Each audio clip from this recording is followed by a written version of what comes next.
Hi, you just got me partaking in one of my most favorite hobbies, reading, here at the relaxing Villa Bimity, a luxurious villa overlooking the Mount Irving Golf Course, of course, right here in Tobago. It is our location for this week's episode of Let's Talk Tobago. Here is so soothing and relaxing, but we've got to share a lineup of stories with you of all the events that took place in Tobago over the last week. Let's Talk Tobago starts right now. Chief Secretary visits UWI Mona. Highlights of Eric's yacht mooring enterprise. And we take you to the Down Syndrome Conference 2023.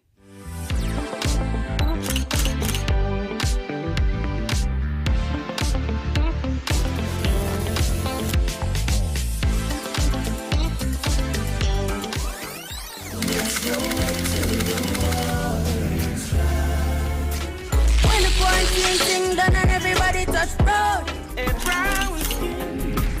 Girl, I wanna rock you. Lift up your head and hold it up high.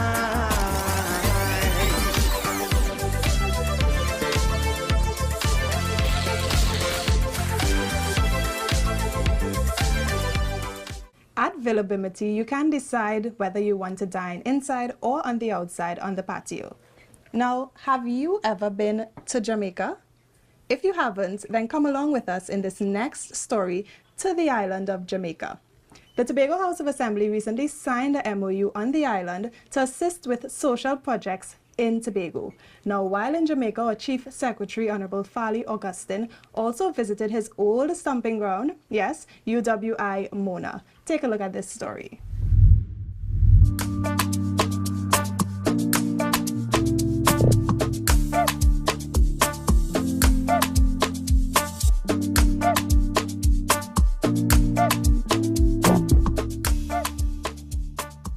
Well, UTEC is actually the Caribbean region's foremost institution for architectural engineering, urban planning, regional planning, rural development planning. UTEC is one of our foremost institutions in terms of technical vocational training within the Caribbean region. And in fact, in some of their programs, they are the only licensed educational institution in the Caribbean region doing it.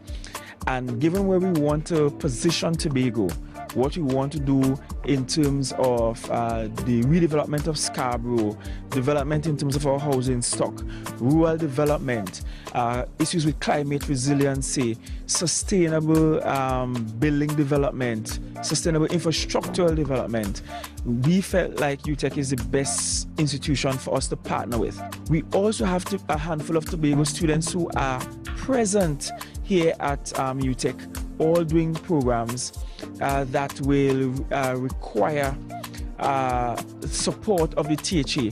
And so this is about having a partnership beyond just sending students here, but it's a partnership that will impact actual development in Tobago, the physical development of the island of Tobago, and having access to that sort of technical assistance that is not resident on the island, and having it through the Caribbean region's foremost tertiary institution for this kind of education.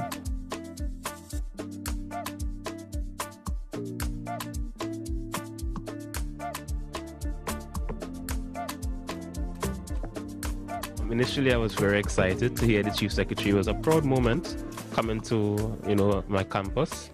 And I feel better, honestly, after the talk. They gave a lot of really good advice, especially as it relates to what to do after university with the specific programs that we were in at the moment. That was very valuable. So he cares about us as Tobagonians. Yes, we may be far, but we are all, as we said, related. And I'm glad how he asked us what our concerns were, and he promised to address those concerns.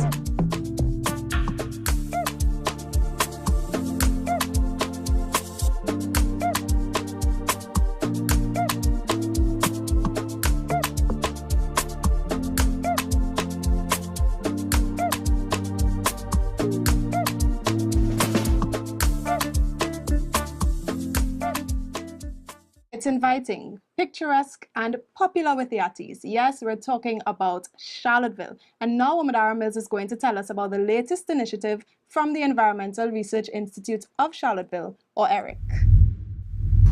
The Environmental Research Institute of Charlottesville, ERIC, recently donated $2,000 to the Charlottesville Police Youth Club.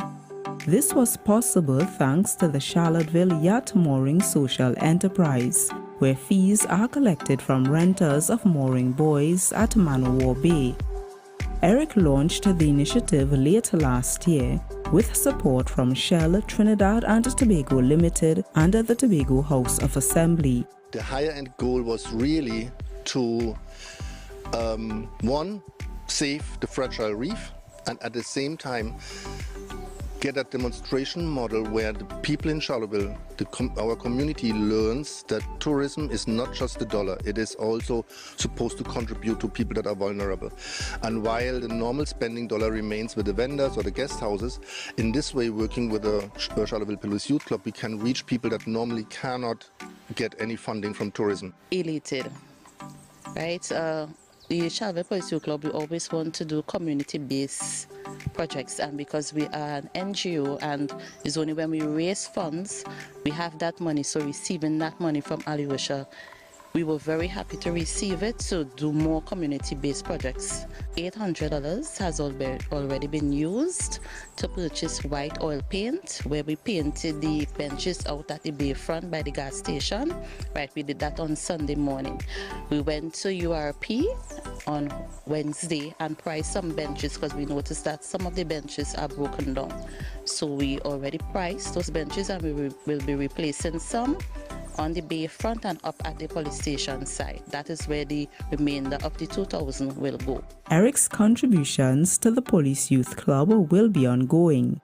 The remaining profits are used to maintain the moorings and for environmental conservation works in the Northeast. To find out more about this business, visit tobago-moorings.com. I'm Amadara Mills for Let's Talk Tobago. On March 21st, we all rocked our socks in support of persons with Down syndrome. So now we take you to a recent conference hosted for World Down Syndrome Day. Every day is a waterfall, and suddenly it's hard to breathe. Now and then I get insecure from all the pain. What does it mean to have Down syndrome? It means to respect your ability. I know I need to work a little bit harder for certain things.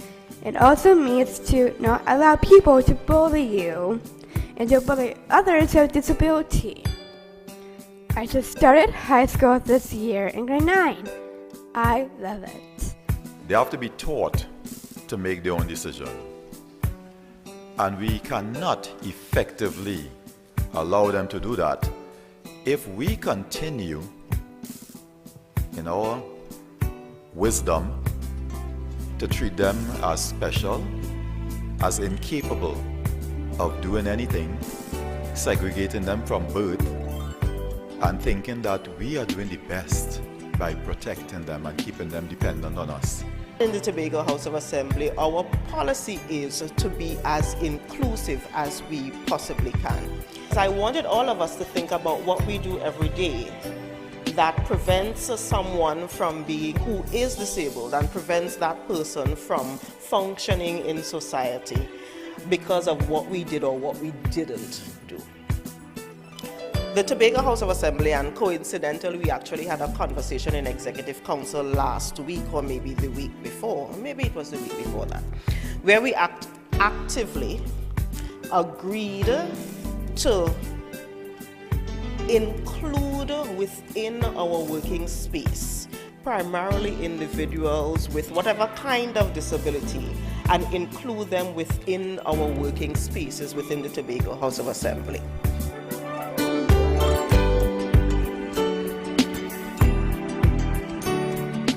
Mom, all women are beautiful. That's what I said one day to my mom, and she turned and said, "You were so right." Then she asked me if I liked to model, and I said yes. We were giving tickets to a runway show. As I watched it, I knew I wanted to be a model too. Shortly afterwards, I became Canada's first runway model with Down syndrome.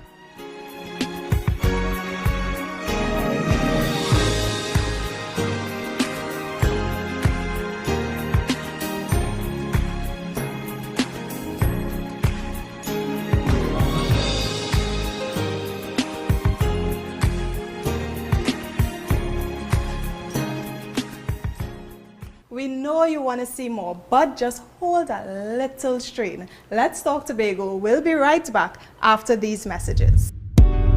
The word bitterme is Arawak for hummingbird. This property is every bit as elegant, with a modern look and feel that beckons you to unwind. It sleeps 8 comfortably and has an oversized pool, as well as a gazebo for relaxing in the shade. Appliances are stainless steel and top of the line. Villa Bitterme overlooks Mount Irving Golf Course and is just a few minutes from popular beaches like Buku and Grange Bay. If you underestimate the use of coconut husk, then this next story is definitely for you. You're going to meet a couple right here in Tobago who's using coconut husk to create an agricultural product. Listen up. Best Pro Mix Production is a family-owned business. Its products were officially launched at World Food Day celebrations. The aim is to improve farming by providing eco-friendly and organic products that are great for the soil and plants. Currently, Colin and Caroline Best are processing the coconut into 3 components: the coconut husk chips, the coconut fiber, and the cocoa peat. They are firm believers in the benefits of the products, as evident in the multiple uses in their own garden.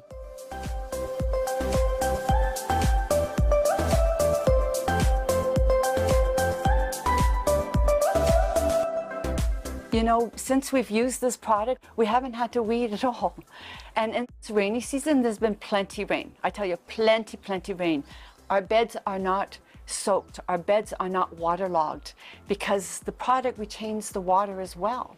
So we've been very fortunate to have all this free time, and our garden still looks great. The products are applicable for use as material for landscaping, mulch for raised beds, as well as a soil medium in hydroponics. Since starting production, the Bests have been collecting the coconut material from vendors in Tobago. This means less waste for the landfill.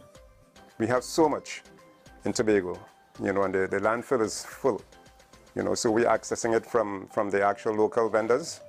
There's quite a few local vendors, and I mean, we're getting so much, we actually had to stop. In 1 month, we've had to stop because the way the machine works, it creates so much. You have to use very little of the coconuts to get a whole lot of product, right? It's reducing the landfill, which it's also reducing the carbon. By reducing the landfill, you're reducing the carbon buildup, right? So our small business here is, and we feel proud that we are doing our part to keep the island clean. These 2 home gardeners are excited that more and more people are incorporating the coconut materials into their own gardens. Because it's a natural product and because of the fiber, insects don't crawl on this, it reduces the need for them to spray with chemicals, which makes it healthier for us to eat the product. And that's very important. We need to eat product that is healthy for us, and everybody needs to have accessibility to it. To try out any of the ProMix products or simply learn about their benefits, visit the website www.bestgrowtt.com, email bestpromixtt@gmail.com, or call 395-4381. I'm Amadara Mills for Let's Talk Tobago. If exquisite were a place, it would definitely be Villa Bitterme. But we're going to leave here for a minute for you to meet some of Tobago's students who got the opportunity of a lifetime in their quest to become aviators. Let's go. Tobago is the first country that we're doing the actual flying with students.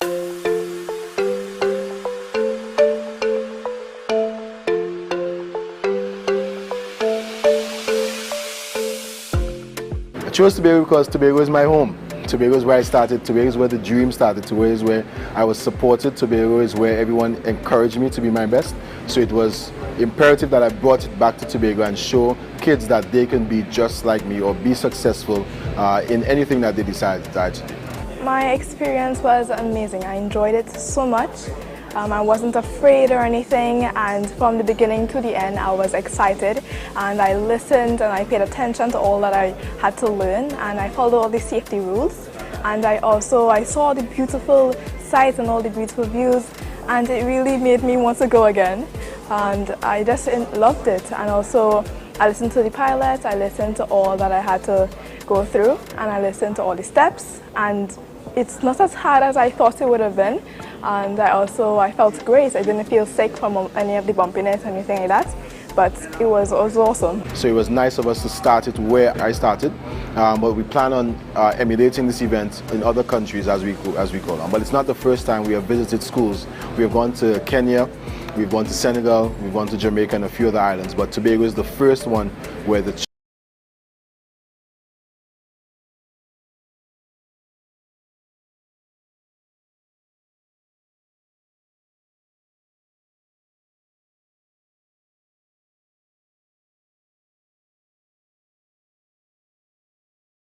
I can do it. I am a representation of the fact that students from Tobago can become pilots, can become doctors, can become whatever it is, because I'm not the only Tobagonian that is flying. Today was the best day for me to go on the plane, and I remember the rules what my mommy said, so I'd be brave, but I was kind of scared when they take off. When they flying around to Pigeon Point, I see everything beautiful, but I wasn't afraid again. So I just want to say thank you very much for letting me be here, and the other schools, and thank you so much. So today the children have been, it's rewarding. I myself almost want to go and fly so I could feel like these students, because they flew around Pigeon Point, and the children, child says, man, the water is clear, I almost want to go to the beach. So the response so far of the 4 kids that went, they are beyond excited and happy that they were able to go and fly a plane. One of the girls said she was so scared in the beginning, but once it got up there, she felt so calm and nice as she watching the water and the waves break. She going to the beach this afternoon. The Education Division, THA, the administrator, Madam Secretary, Zarisha Hackett, everyone that was involved, we sponsored meals, and we also got meals from Bread and Butter and Miss Endeavor food restaurant here in Tobago. I want to thank everyone that sponsored and gave us the opportunity to make this event happen. THA, we are grateful for you for allowing this event to happen. Airport Authority this morning was very instrumental in this happening. Ms. Devines, the manager of the airport, thank you very, very, very much. We don't want to leave, but we got to go. Thank you so much for joining us here at Villa Bimity for this edition of Let's Talk Tobago. For more information on the Villa, you can call 290-0841. That's a wrap. I'm Davia Chambers. We'll see you again next week. Come on, let's talk Tobago.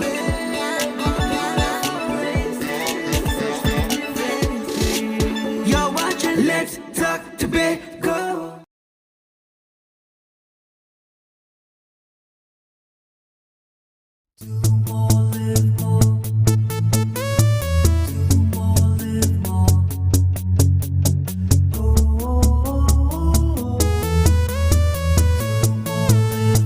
This is how it's gonna go.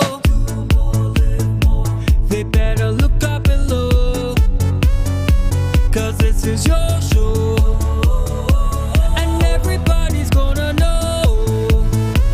Say it to them once again. They better look up below. This is your show, and everybody's gonna know. That's how it's gonna go. They better look up below, 'cause this is your show. Tapicom. Welcome to the future. The only card you will need in a new world. Digital business cards. Safe, hassle-free. The future is here. Tapicom. New generation digital transfer. Digital time clock cards. digital attendance cards, air tags, customized designs, digital clothing tags, digital pet tags. Tapicom. The future is here. Contact us today.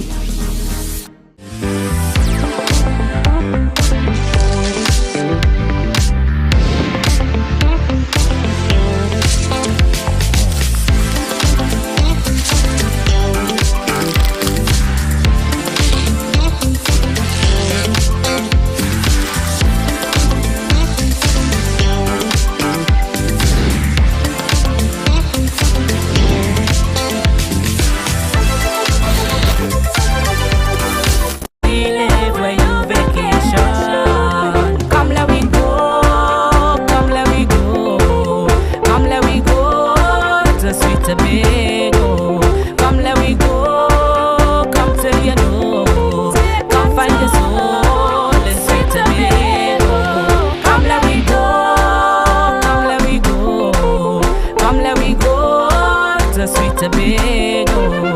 Come let we go, come till you know. Come find your soul in sweet Tobago.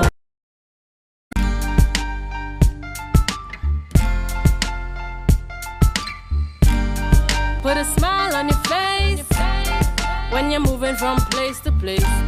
Good morning, good morning, morning, good morning, morning.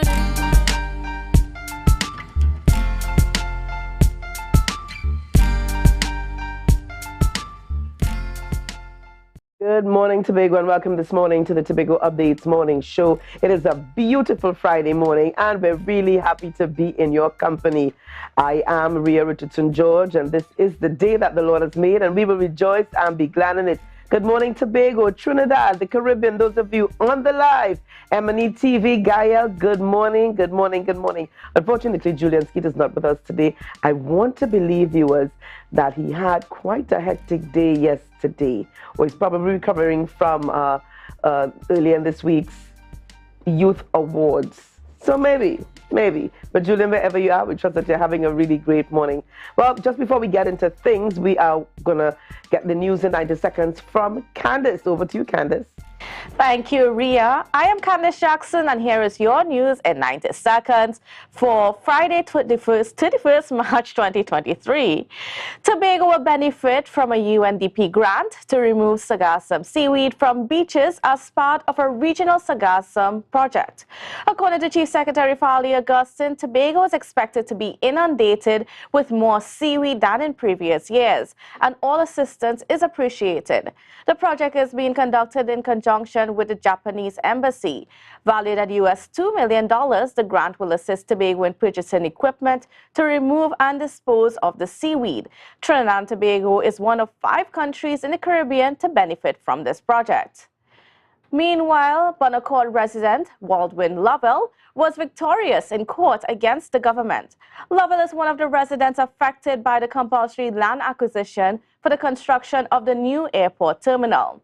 Lovell's attorney Martin George argued for him to be granted compensation after the state determined he had none to receive. In 1996, the state paid Lovell's father for the acquisition of land in Crampton Trace. However, Justice Jacqueline Wilson determined that Lovell's constitutional right to the enjoyment of property had been breached and ruled that he was entitled to receive compensation for his property from the state. And nationally, tutor President Martin Lumpkin is not concerned about the leak of SCE papers on Wednesday. While Standard 5 students across the country were writing the exam, when sections of the mathematics and creative writing components circulated on social media. Lumpkin said that because the leak happened while the exams were already in motion, there was no opportunity for students to benefit from it. He does not believe someone leaked the papers on social media to create mischief. Instead, he thinks someone just wanted to share some details of the examinations. Lumpkin, however, cautioned invigilators against sharing exam papers until the Ministry of Education is ready to release them to teachers. And that was the news in 90 seconds. It is back to you, Rhea. Thank you so much there, Candace. Thank you so much there for the news in 90 seconds. Your quick thoughts on this SCE, the leaking of these SCA papers. Although Tutors President is not alarmed by it, your thoughts?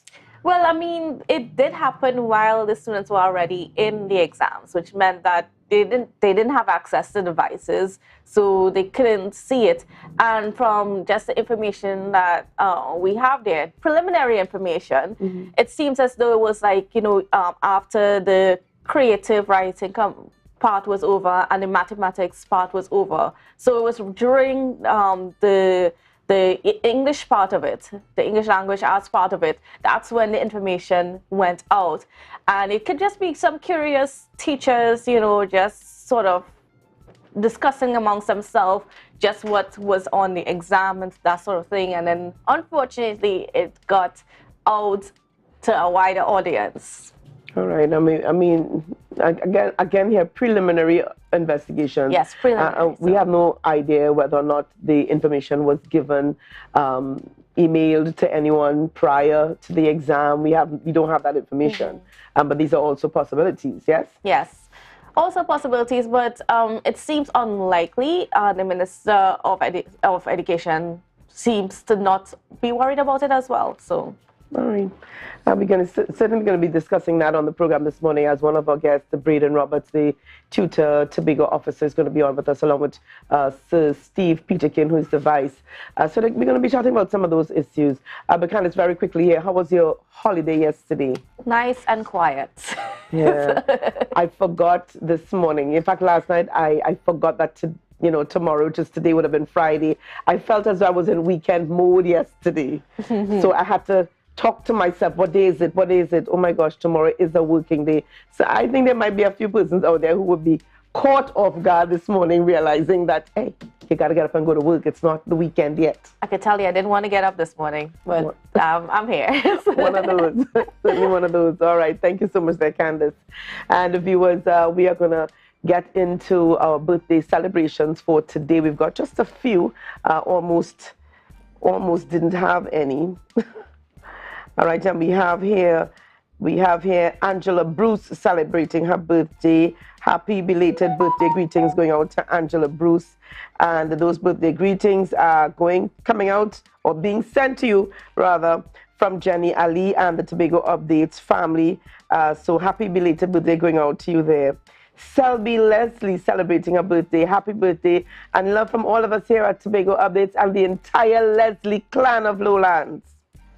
We've got Janelle Simon Archie celebrating her birthday. So lots of love going out to you, Janelle Simon Archie. Just a few birthdays, celebrations going out there. All right. And I want to take the opportunity this morning. In the midst of life, there is death. And just about a week or so ago, I lost one of my uncles.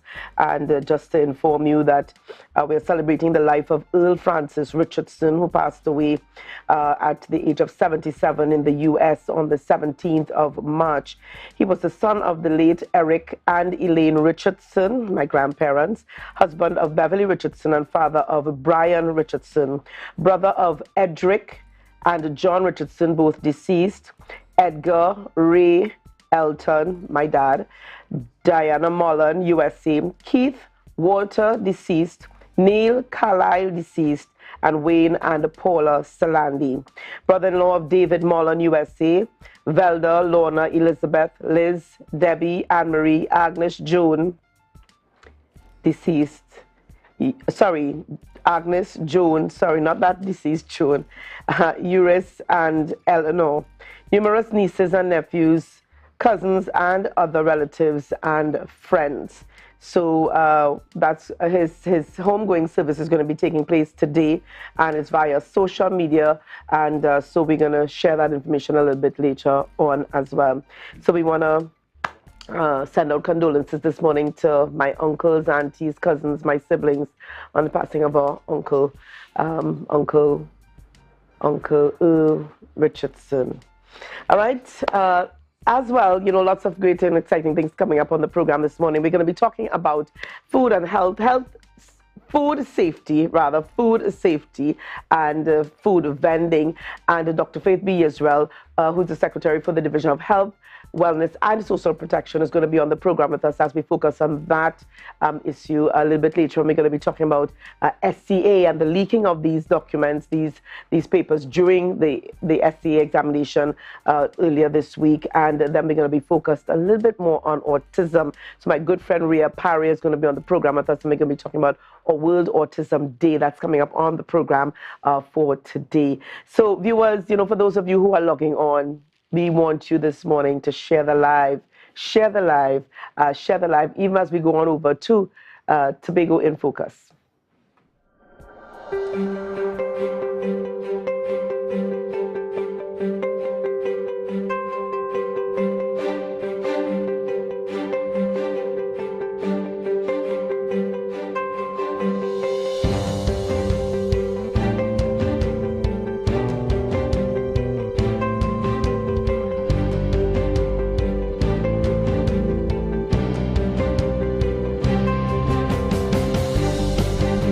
Exciting things are happening in sport in Tobago, particularly within the Sport in Education unit of the Division of Education, Research and Technology. This unit aims to expose primary school students to various sports within the school year at their schools and is responsible for enhancing these skills. Sport in Education Unit Sport Officer 1 Marcus Daniel and Ashal Legal explained 90% out of the 40 Tobago primary schools participate in the program. At the schools level, that's the foundation.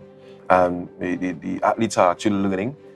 They dabble in different sporting disciplines. Sometimes you see an athlete doing track and field and really good, then you see them doing football, then you see them doing cricket. And at this level, it's just about sport for all and about participation. And you also find scouts and some clubs and some coaches will be at these events looking to scout athletes for their clubs.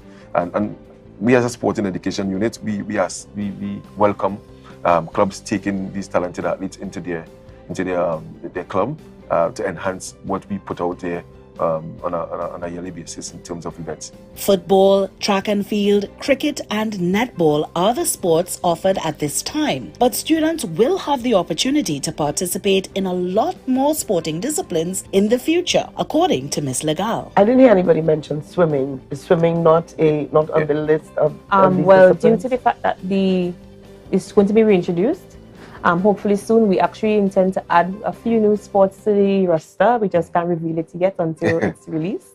Apart from the usual football and cricket, there are some new ones that are going to be added, so that is something to look forward to. And I think widening the gap here, widening the play field for our young players. Let's give them different opportunities. The United Nations Rights of the Child specifies the right to play and recreation, and many children have taken their newfound love of sport to gain success on the club level, representing Trinidad and Tobago on national teams, and even attaining scholarships. The Sport in Education unit assures that no child within the Tobago educational system will be left behind.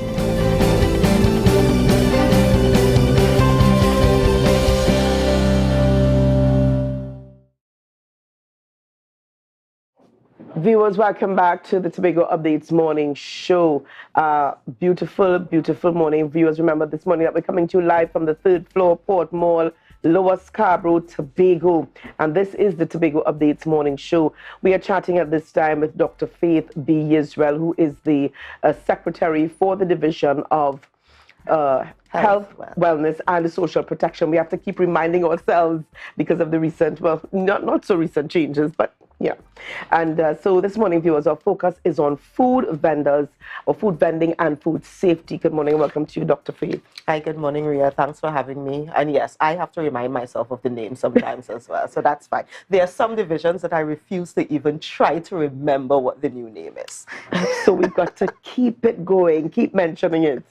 All right, well, it's good to have you on the program with us. You know, even as we focus this morning on food vending or food vendors and food safety, we are into the Easter vacation. We've got a lot of persons coming to the island. We've got several activities this evening. We've got in its presence day 2 taking place in Roxborough, in its presence at Shaw Park Cultural Complex. for the international night tomorrow night. We've got jazz coming up later on in April. A lot of persons trying to earn an income, earn a living, but doing so safely for themselves and for the general public. So we're not going to get into specifics, right? But very quickly on, I want to start off the discussion this morning on how do we as Tobagonians, Tobago has a way of doing things that makes us Tobagonians, our traditional way of life. How do we marry the Tobago, when it's our Tobago way of doing things, earn an income and maintain safe practices? You know, and I'm glad you started there, because that is the foundation of why we are here. We need to ensure, and you started by highlighting the fact that we have a lot of activities happening this weekend. We are going into Easter, we are going into jazz, we're going into all of these activities. And when we have those activities, we benefit when foreigners come, when Trinidadians come, when everyone comes. When we come out of our own homes. And what I do not want is a situation where all of these individuals are on the island, we've eaten something, and then we have gotten sick. That makes my problem even bigger, because now you're going to be crowding the hospital, crowding the health centers with gastrointestinal issues, you're vomiting, diarrhea, and all of that stuff. So that is what we want to prevent.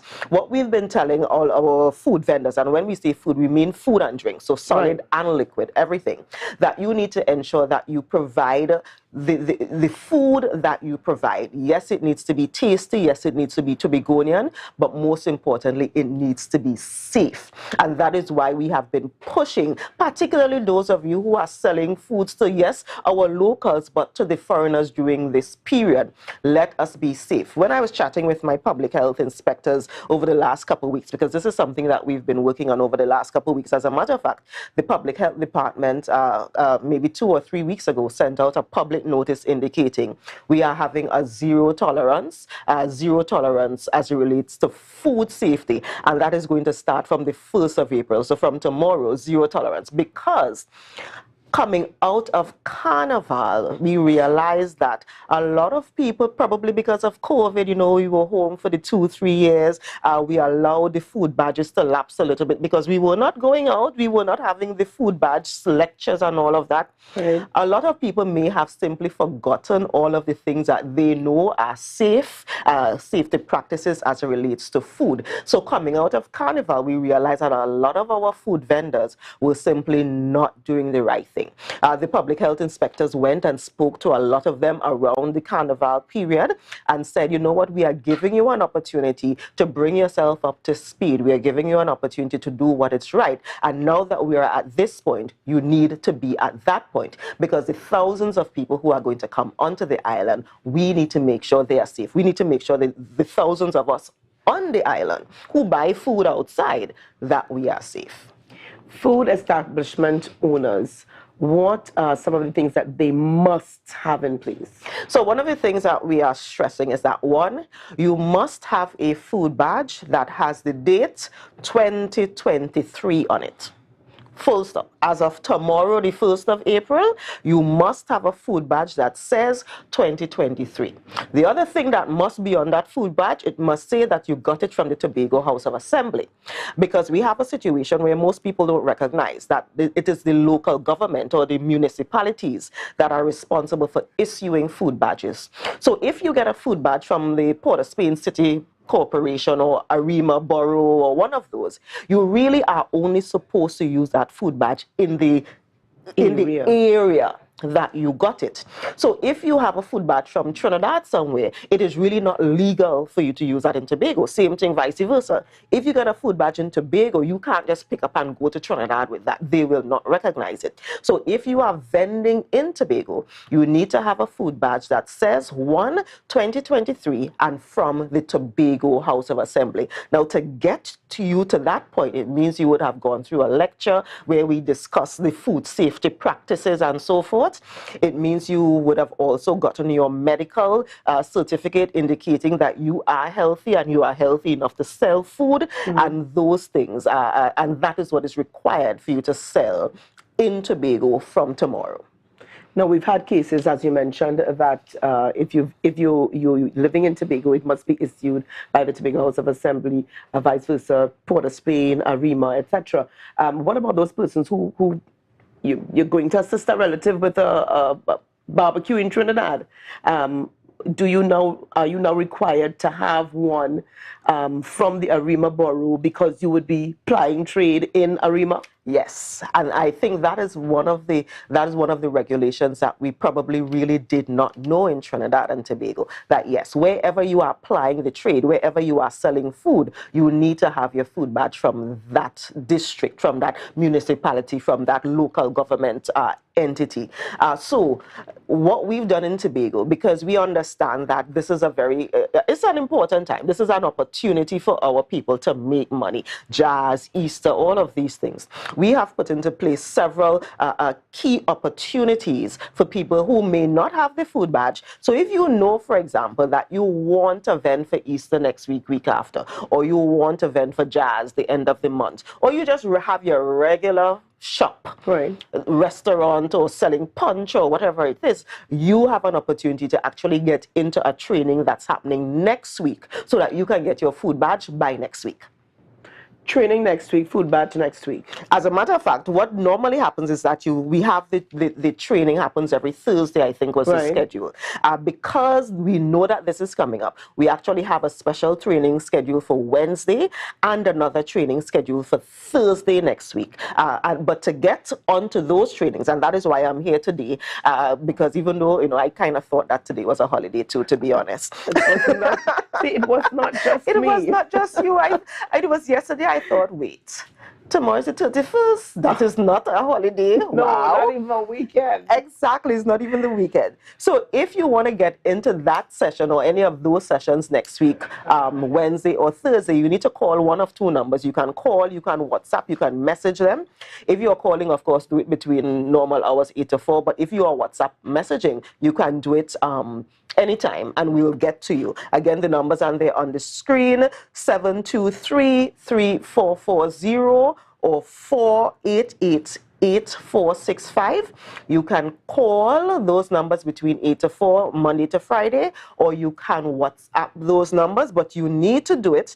You need to do it by Monday. So you have today, and that's one of the reasons I came out today. You have today, you have over the weekend, and you have by Monday to send in the WhatsApp. And what or to call to say, I am one of those people. I want to vend quickly. I have my business open now. I don't want a letter come and shut me down. So I want to get into one of those trainings, the training either on Wednesday next week or Thursday next week. When you do that, they would then tell you yes, because we are opening it up to as many people as possible, and we'll be scheduling it throughout the day. It's not a very long training, so we are scheduling multiple sessions throughout the day on Wednesday and Thursday.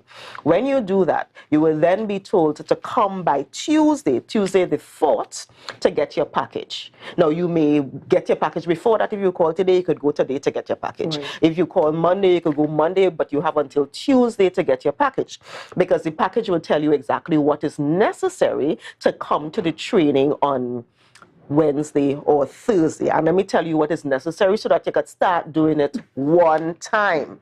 You need 2 passport size photos, because the food badge has your picture on it. By the way, every person who is in the establishment who is selling food needs a food badge. Now, I'm glad that you touched on that issue. Whose responsibility is it to acquire, obtain, or ensure that employees have in their possession their own food badge? Is it the employers?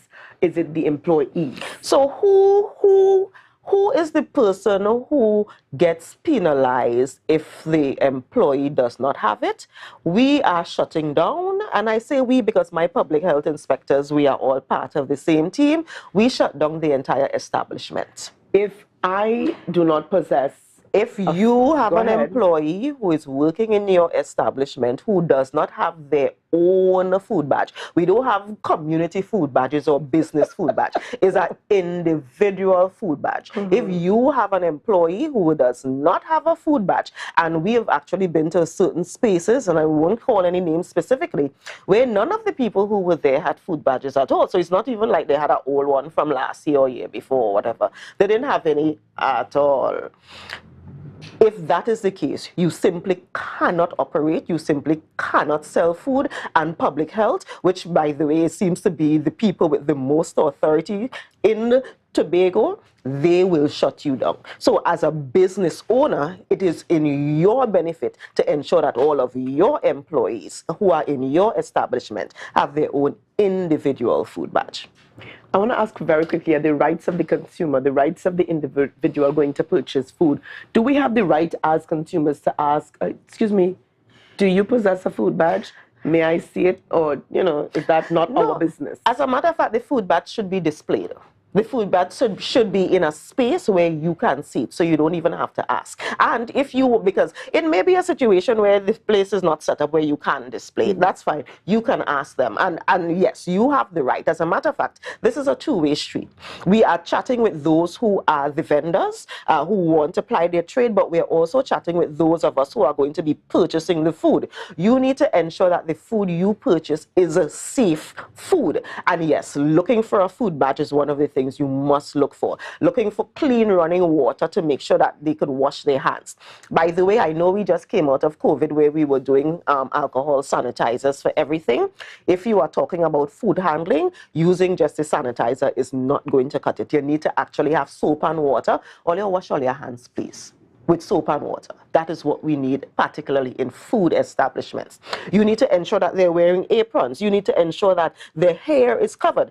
I am sure no one wants to take a piece of pilau and need the spoon of pilau, and as you pull down, the spoon is here. Why do you have to go there, Dr. Fade? Because that is what it is. That is what it is. You don't want hair in your pilau. So you want to make sure that the person who's serving your pilau, the person who cooking your pilau, have their hair covered so they don't have pilau. If they don't have hair in the pilau, by the way, you see what I am wearing? You don't want hairy pilau. By the way, what I'm wearing, this armless, armhole or whatever, sleeveless, what we call it, yes. This is not allowed if you're selling food again, because even though you don't want the hair from up here in the pilau, you don't want hair from below here in your pilau either. Do you? Listen, let us be real. Did Dr. Faith just say that? Yes, I did. On air? Yes, on I did. Update? Because that is what my public health inspectors are looking for. You need to ensure, for example, that the hot foods are hot. So, for example, again, going back to pilau, the pilau needs to be in a thing that keeps it hot. You know, the chafing pans with the hot water inside of it, the stainless steel with the little lights under it so that the water stays hot kind of thing. But the coleslaw needs to be kept cold. So the coleslaw needs to be in a fridge or on a bed of ice so that the coleslaw stays cold, and you have to look for that when you are going in. And if it's not there, if it's not up to par, don't buy the food. Now, you don't have to go on Facebook and cuss up the people and them or anything like that. You don't need to do that. But you can, ma'am, this is something that you need to bring. This is something that you need to think about. This is what is going to make it safe so that we are all safe. Question coming in. Do the food badges apply to fast food chains? Anywhere you are selling food or drinks, as long as you are selling food or drinks, you need the food badge. Now, the larger fast food chains, what may happen is that they may actually have the individual badges somewhere in the back, in the manager's office or something like that. But you can ask for it because they all should have it. By the way, let me say no. My public health inspectors are going around inspecting establishments, inspecting big establishments, inspecting small establishments. And they have my blessing to shut down any establishment that is not following the rules. Or you stop calling me when all you're about to get shut down. I'm not going against my public health inspectors. No, right I is am right. not going against my public health inspectors. Right is right, wrong is wrong. We need to follow the rules because, as I said before at the beginning, when you get sick, when you now have gastrointestinal issues, it then becomes my problem again to make sure that you get rehydrated and you're filling up the hospital and the health centers and all of that. So no, let's do the right thing up front so that we don't have to deal with those negative consequences in the end. Well, you started off a little earlier on talking about the requirements for obtaining a food badge. You started with 2 passport pics, and then we went off on some really interesting topics. Yes. So yes, 2 passport pictures you need. You need a form of national ID, so either your ID card or your passport is needed. You need a medical report. Now, the thing about the medical report is it can't be older than 2 weeks old. So if you are going next week, get your medical report today or Monday or Tuesday or so. It cannot be older than 2 weeks old. And of course, the $20 fee. The $20 handling fee, which is what is required. It's a minimal cost to print the food badge and laminate it. It's only $20. Hasn't that $20 been around for some time now? And that's the thing about our public health laws. Our public health laws are like 100 years old. They are so old that they are ridiculous. They are archaic. So yes, it is still only $20. But again, if you are vending, it means that you can definitely afford it. To get the medical, we do not, well, unless you find a doctor that really is doing it on their own. The Tobago Regional Health Authority does not really provide these medicals. So it means you need to go to a private doctor to get the medical done. So again, we are not charging you a lot of money to do the actual food badge. It means you can take the money and go to a private doctor and get your medical relatively quickly because it needs to be less than 2 weeks old. All right. On View on the Live says, if you're selling drinks alone like a bar, food badge is necessary? As long as you are selling food and drinks, food badge is necessary. Even if you're just selling punch, even if you're just selling a stocker bag, food badges are necessary. Lady Benjamin says, I honestly wish we had a food grading system posted at the establishments. Are we heading in that direction? We are heading in that direction. As a matter of fact, one of the things, I'm not sure if you remember, a couple months ago, we launched the CARFA Tourism Health program in Tobago, where we have all of these guidelines and so forth. And one of the areas we are moving into is having establishments with this little thing that says, this is an establishment that has met all of our basic guidelines, our basic minimum requirements, and putting that stamp of approval on those establishments. So we are not there yet, but we are definitely heading in that direction. Thank you so much, Dr. Faith. And those numbers to call again to register for the workshop? Yes, 723-3440, 723-3440, or 488-8465. Again, 488-8465. Thank you so much. So you've got just a few days to register. Today, Saturday, Sunday, Monday. You have to collect your package by Tuesday, and then the dates are either on Wednesday or on Thursday next week. And we are going to push. I mean, the staff, my public health staff, are the best. I don't care what anybody say. I had the best staff at TRHA, at Health, Social Protection. I had the best staff in Tobago. My public health staff are going above and beyond. And by the end of the week, by Thursday, you would be able to get your food badge. Thursday, Friday, so by next week, you would get your food badge. So that would allow you to not miss too much days, to not miss the sales and all of that. All right, thank you. Bearing in mind that next week Friday is a holiday. Oh, it is? What holiday is next week Friday? Good Friday. Oh, yes. It is. Good Friday, yes. That's what happens in the Caribbean, particularly in Trinidad and Tobago. Very quickly, a viewer on the live is asking, what about farmers and fruit vendors? And that's our final question. Right, so farmers and fruit vendors are a different thing, because when you are selling fruits, it is as if you are selling vegetables and those things. Those are not ready-made processed foods. So they do not require you having a food badge in the traditional way we think of food. When we think of food, it means that you are actually preparing the food, you are doing something with the food, you are cooking it, you are preparing it, you are putting it together. When you are selling fruits or vegetables on the side of the road, if I'm not mistaken, and I hope I am not, that is not required to have this kind of food badge. I hope I'm not wrong, but I don't think that category is required. If I'm wrong, I'll let you know. Thank you, and I know you will forward us, Yes. or furnish us rather with the information, the correct information. Thank you so much, Dr. Faith, for being on the program with us. Thanks for having me. Certainly looking forward to it. And remember, we've got quite a busy next few weeks. We've got Easter weekend coming up, and like I said, a lot's happening over the Easter weekend. So be mindful, be careful of where you are purchasing your food. Okay, definitely. All right, so viewers, up next, we will be chatting with Braden Roberts, the Tutor Tobago officer. Along with him this morning, Mr. Steve Peterkin, who is the district field officer for Tutor Tobago. They're going to be on the program this morning as we focus on SCE. Is there an alternative? So lots more coming up on the Tobago Updates Morning Show. Viewers, share the live, share the live, share the live.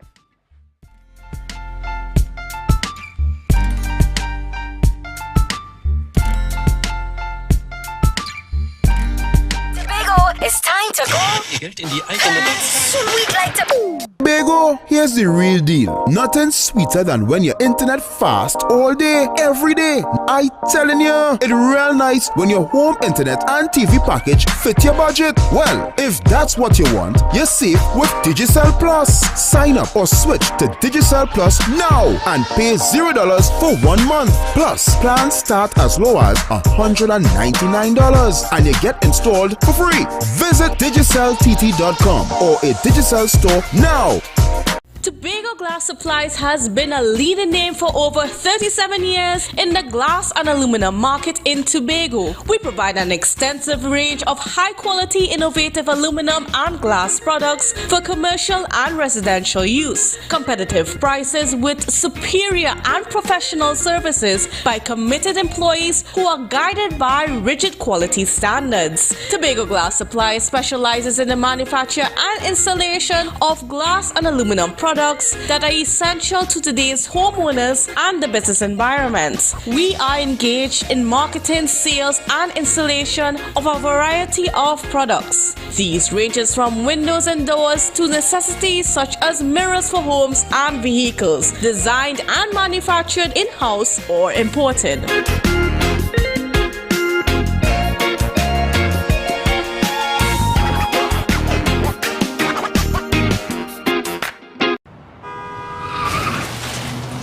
Everybody only worrying. Never ever worry. Don't mind how things looking hard. I tell them never ever worry. If your nice car get damaged bad. I tell them never ever worry. What I'm saying is true. So just consider Tatil is always right here for you. I tell them never ever worry. Don't mind if life make you sad. I tell them never ever worry. If your house get flooded out real bad. I tell them never ever worry. What I'm saying is true. So just consider Tatil is always right here for you. I tell them never ever worry. If sickness catch you off guard. I tell them never ever worry. If times fall on you real hard. I tell them never ever worry. What I'm saying is true. So just consider Tatil will always be here for you. Never worry about a thing. Tatil, where people are people. You know what I mean. Coconut's Cafe, the buffet restaurant that specializes in all your tasty local dishes for breakfast and for lunch. Breakfast includes coconut bake and sada roti, served with chokers, bull joil, and sausages in tomato sauce. Not forgetting beef and cheese pies, shepherd's pie, macaroni pie, and rice in various styles. Meat served in a variety of flavors, garden salads, and pasta salads. All this accompanied by fruit juices, coconut water, your choice of a great combination to appease your taste buds. So call us today to order, as we are here to accommodate your busy schedules or if you are having a cooking day off.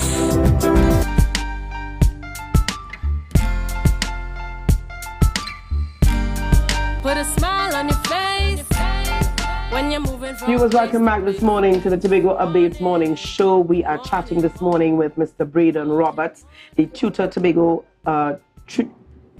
Tobago officer.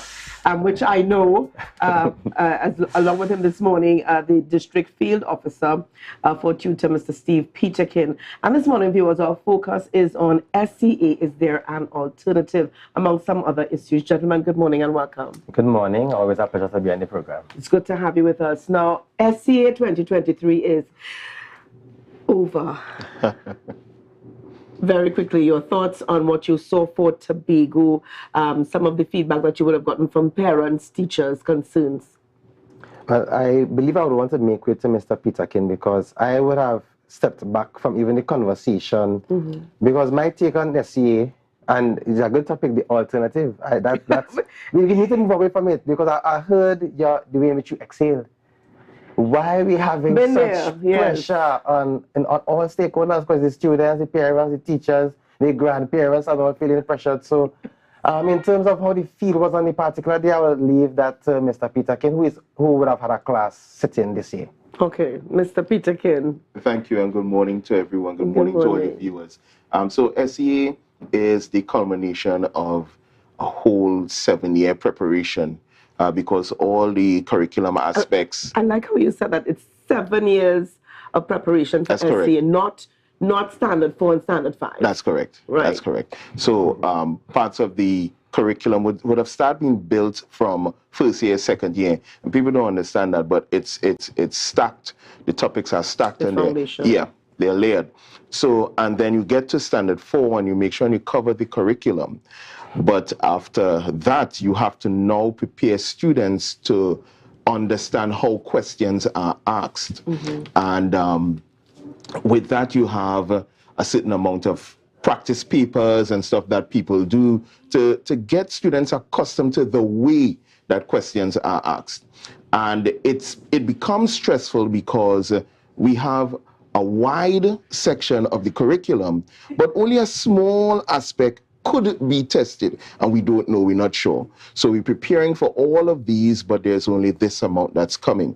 And well, you know, people are concerned about the time frame as well. You know, so they have extra classes to maximize the time, and Saturdays and Sundays and evenings, and it's a whole stack of pressure. It's a lot. Pressure on everyone. The list goes from pupils and their families, not just parents, their families, their siblings as well, to the teachers, to the grandparents, to the entire education system, even I would dare say the country, because there seems to be a fascination about SEA in our country. SEA and SEA results. We had a joke some time back, say, if a murder is committed on SEA results day, that murder is pushed to the 3rd story, and SEA becomes the 1st story of the day. Yeah. So there's this fascination with the exam, with students and their performance, and even, dare I say, the schools that they're placed at. The press, talk about the pressure to perform, pressure for students to perform, pressure for the teachers to perform at their maximum, which we're not saying it's a bad thing. A pressure for the principals who put teachers under pressure to perform because you want to be named amongst the top. And let me just bring this into the discussion this morning. After the legal challenge to the ministry, maybe 1 or 2 years ago, SCA top students are no longer being announced by the ministry. What is tutors' perspective with this change? Is it working for us, or has an opportunity now been given or now been lost to publicly recognize our top performing students? Mr. Roberts, Mr. Peterkin. Right, so the pressure on SCA, we bring it upon ourselves, really and truly. Students, parents, teachers, and the pressure is mainly due to the fact that all our secondary schools are not fully outfitted in terms of the resources, the program that they're supposed to be offering. So there are specific schools that we all fight for. Right. So when you put Bishops or Scarborough Sec or Signal Hill or whichever school you put as your first choice, and you don't get that first choice, you feel like you would have failed. So that pressure of, I need to pass. Now, I went to my former school to do a pep talk with the students. So I asked, is the reason for SE? What do you all believe is the purpose of doing SE? And one student said, to see if you qualify for secondary school. So that's the mindset that they're going with. They want to know if they qualify. Now, SEA is secondary entrance assessment. So the purpose of SEA is to assess students as to where they are, see which secondary school would be best fitting for them to move forward, or if they need to stay back in primary school for an additional year. It's an assessment, but it's used as a pass or fail tool where students feel the need to either impress their mommy or impress their daddy. They don't even know the purpose of education. So if I could just go further into the purpose of education, school should be preparing students for a wide range of opportunities, which is the speech I gave to the students. When the less you focus on your schoolwork, you are minusing your opportunities, you are reducing your opportunities. So the homework and the extra reading even on a weekend is to ensure that your opportunities remain broad. However, it is school and SEA is being used, and you mentioned the rating. It's more of a rank. So which school came top in Tobago or which student came top in Trinidad? We need to follow these students, when they reach CXC, how are they doing? Because we have a number of persons who come in the top 10 in Trinidad and Tobago for several years. Are they becoming scholarship winners beyond CXC? What is the performance there? And I'm grateful that the minister moved away from ranking students, or putting out the ranking, on the ranking schools, because we tend to tarnish the schools that don't do well. And there are different circumstances why a class may not do well. We tend to rush to the school. So the year that Signal Hill got a top student, everybody wants to send a child to Signal Hill Primary School. And just allow me to say good morning, Signal Hill Government Primary. Go ahead. Yes. So the focus is not on educating. Now, Mr. Peter can just explain what the 7-year program is supposed to be. Right. But we cut off what a lot of the curriculum by standard 3 into standard 4 because we're going to drill them students to SA. So education not taking place the way in which it's supposed to take place because we have a high stakes exam. Oh, sorry. No, you wanted us to focus mainly on that alternative to SE. And I have to say here, in my time, so SEA, what we see as SEA now would have started off just a few years ago when I was younger as common entrance. So we had common entrance, and then during the Kamala Prasad Bissessa-led administration a few years ago, we saw that there was an introduction to a new phase, a new scheme of SCA prep. And now we have SCA, which concentrates really on the assessment, which concentrates on three subjects, three components. Yes? So the LEA writing, the mathematics, and the LEA language arts. Right. Which encompass grammar, vocabulary, comprehension, that area. Now, the alternative, let's talk what we saw being delivered or handed to us during the Kamala Prasad Bissessa-led administration. How would that work in today's sphere? If we look at moving away from what we see, what we know now as SCA, what we have now as the SCA product, could that work now? Was it before its time? Should we forget it entirely, move into something new? Your thoughts? So I'll give a quick take and I'll allow Mr. Peterkin. What happened with the continuous assessment that they would have brought on in that Kamala-led period? As with many other initiatives from the Ministry of Education, they have their idea and they roll it out. You don't have stakeholder engagement where we have a proper understanding as to the role of each person. Now, we changed the name from common entrance to secondary entrance assessment to have a softer feel to it, but they're using it the same way. Yes. So it doesn't matter what tool you bring. So we're talking about the alternative. It doesn't matter what we bring. It's how we use it. So if we don't address secondary schools and what we offer them, let's say Martin Signal secondary schools still don't have a science lab. It would be going on probably 6 years that they lab down.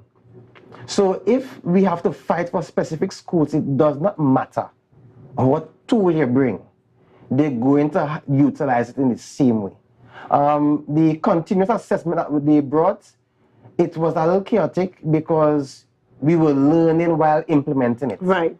And so there was no time to prepare. It was just hit the ground running. Yes. And they were challenging the integrity of the scores because, of course, it is within the remit of the teacher and it's the student. So, top scores going in.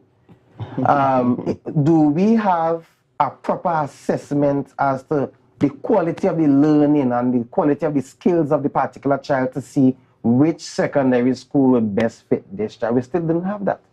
So we had additional things to be done. It's taken away from the curriculum because they still have the broad curriculum to teach. And you have these things like drawing a leaf. You're trying to figure out how does that fit into preparing for the SEA, because those are some of the aspects, the arts and so on, that we had to do. So when I take out what Mr. Peter can also give his take, but it doesn't matter the tool, it's how we use it. Yeah. All right. So as Mr. Roberts would have said, it's what we use SEA to do. And in a simplistic manner, we use SEA to group students based on their scores. That's what we do. So a particular school gets a particular group of students who would have scored a particular score. That's right, or above. Right. And what's the alternative or the flip side to that? There's a school that does not get students that score a particular score. So there are schools that would receive 75 students, and none of those 75 students would have scored above 30% in mathematics. None, not one of them. All of them are sent to one school. So, and those students are still required to write CXE in the same 5 years and perform as expected with the other schools. Go ahead, sir. So the alternative is, instead of grouping students by their scores, how about grouping students by their, and I like to start from the highest possibilities, and then we could come down and see what would work. Right. How about grouping students by their interests? So let's rename Roxborough Secondary to Roxborough Tech. And it deals with metalwork, woodwork, technical drawing. Let's rename Bishops into Bishops Modern Studies and Business. Let's rename Compre into Arts and Creative Sciences. And we have students now thinking of schools not by what score I make, but what my interests would Where be I'm like. heading. Yeah, what my goals are. And now we have also an opportunity not just to shape students now, but to shape our economy. Because if we know that our economy is heading in a particular way, we can focus schools into that direction.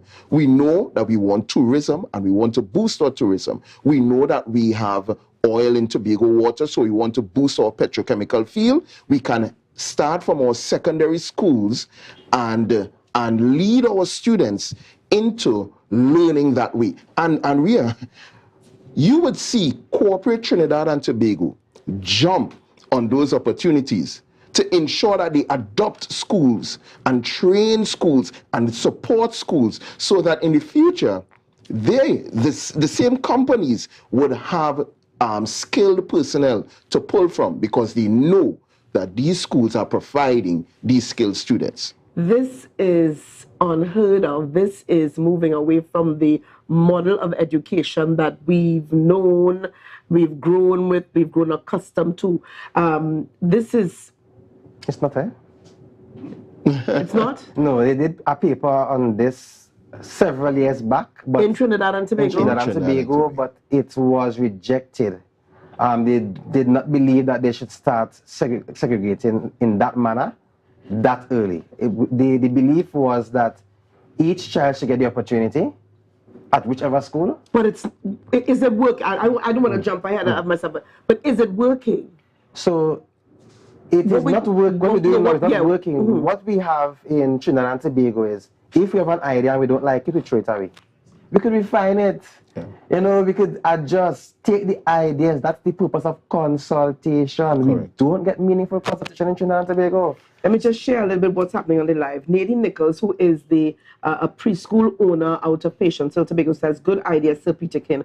Julia Brown says, this guy is so right. SCA is frustrating. Brightness does not make you qualified for secondary school. I knew of people who was not bright in class and they went to secondary school.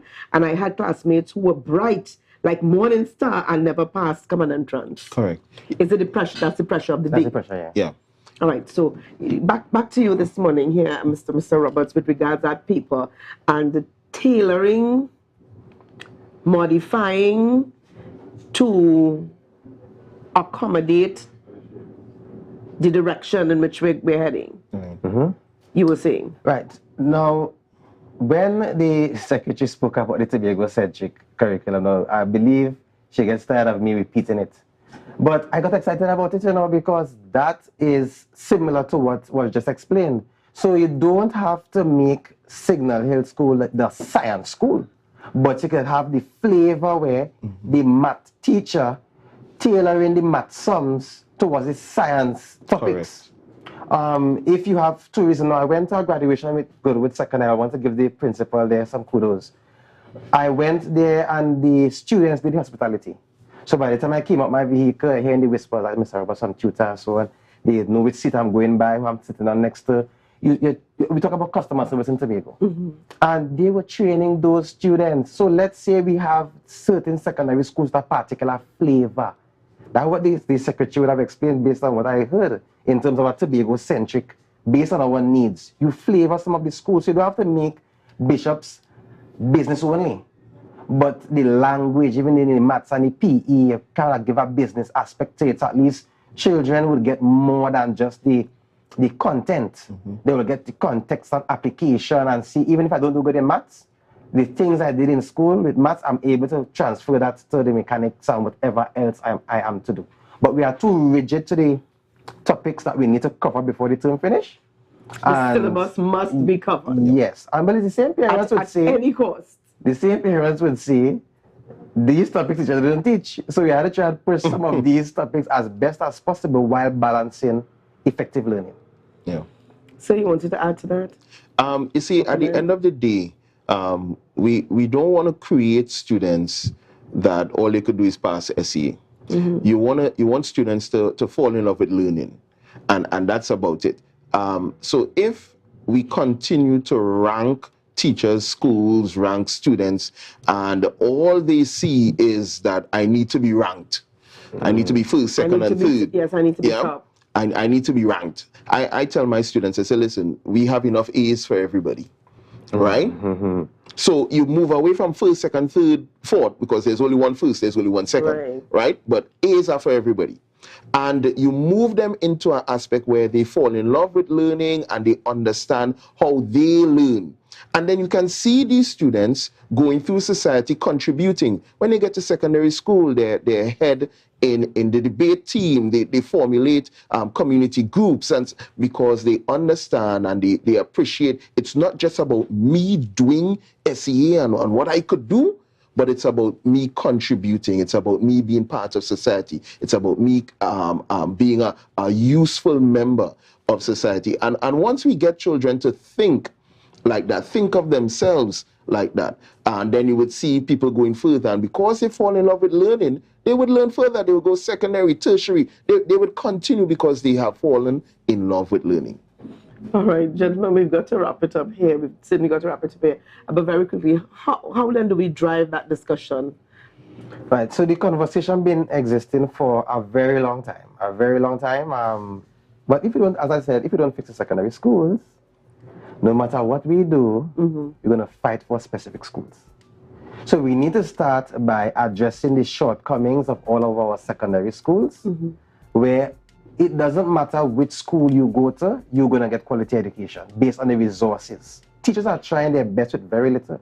They spend a lot of their funds to help the system work, especially those students who would have been doing these sciences at Signal Hill. It's alternative things they would have been using to get the experience to be able to complete the syllabus and so forth. So, and the SBAs and so forth, sorry. So if you don't address those shortcomings, there's still always going to be this fight for specific schools and the pressure to do well, because you believe if you don't go to a particular school, you let down your family or you let down. Yeah, so we need to adjust that. All right, I'm wrapping things up here, but a viewer on the live says, who are these guys? And where were they all this time? Great thoughts. This is wonderful. A skilled trade is perfect for kids who don't cut out who are not cut out for books. Youths are graduating and can't get the job they want, but we always need skilled trade persons. And if I could just quickly jump in, Yeah. a skilled trade is also needed for persons who are good at books, eh? Yeah. So we don't want to say one. It's if you're not good in school book, then you do trade. No, it's balance the both. Marry, that's right. Marry the both, all right? You'll be top game. Marry the both. All right, my director's looking at me. It's time for us to wrap things up here. But Braden Roberts and Steve Peterkin, thank you so much for being on the program with us today. Loving the discussion. What Julia Brown says, I'm loving what I'm hearing. Great topic this morning. Laverne Price says, great topic this morning. Very quickly, how do you deal with the students that don't know what they want in the module you spoke about? And that's the final question. Yeah. So of course, each school would still do the core. Yeah. Each school would still do the core. And as much as it will be new to us, remember systems like this do exist. We fashion ourselves for many things from the American system. Why don't we fashion this? You know, there are systems like this. There, High School Musical, the movie. It's a secondary school that does music, right? Yeah. So there are systems that exist, and we can take the best of all, pull them together, and make something great. Yes.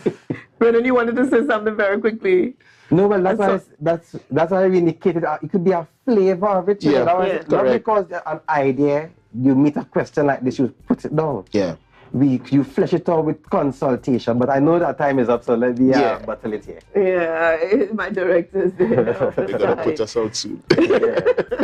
Thank you so much. It was a wonderful discussion with you gentlemen this morning, and it's a discussion that's needed to continue. It must happen because I'm looking at the direction Tobago is going in, and we've got to have an educational model that suits our Tobago picnic at the end of the day. Just saying. All right? But thank you again, gentlemen. Viewers, lots more coming up on the program. Coming up just after the break this morning, we will be chatting with my good friend, Ria Paria, and it's all about World Autism Day 2023. So viewers, share the live, share the live, share the live.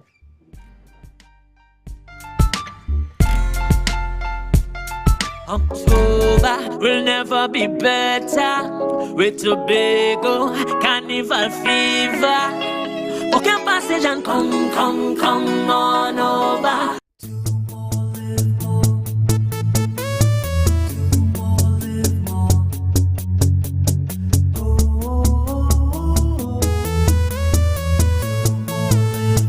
This is how it's gonna go. They better look up and look, 'cause this is your show. And everybody's gonna know. Say it to them once again. They better look up and look. This is your show. And everybody's gonna know. That's how it's gonna go. They better look up below, 'cause this is your show.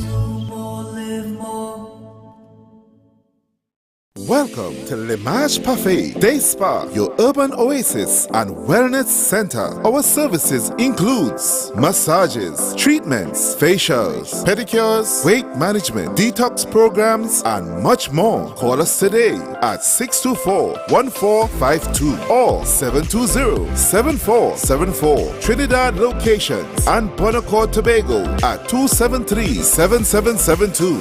Let us treat you like the VIP you are.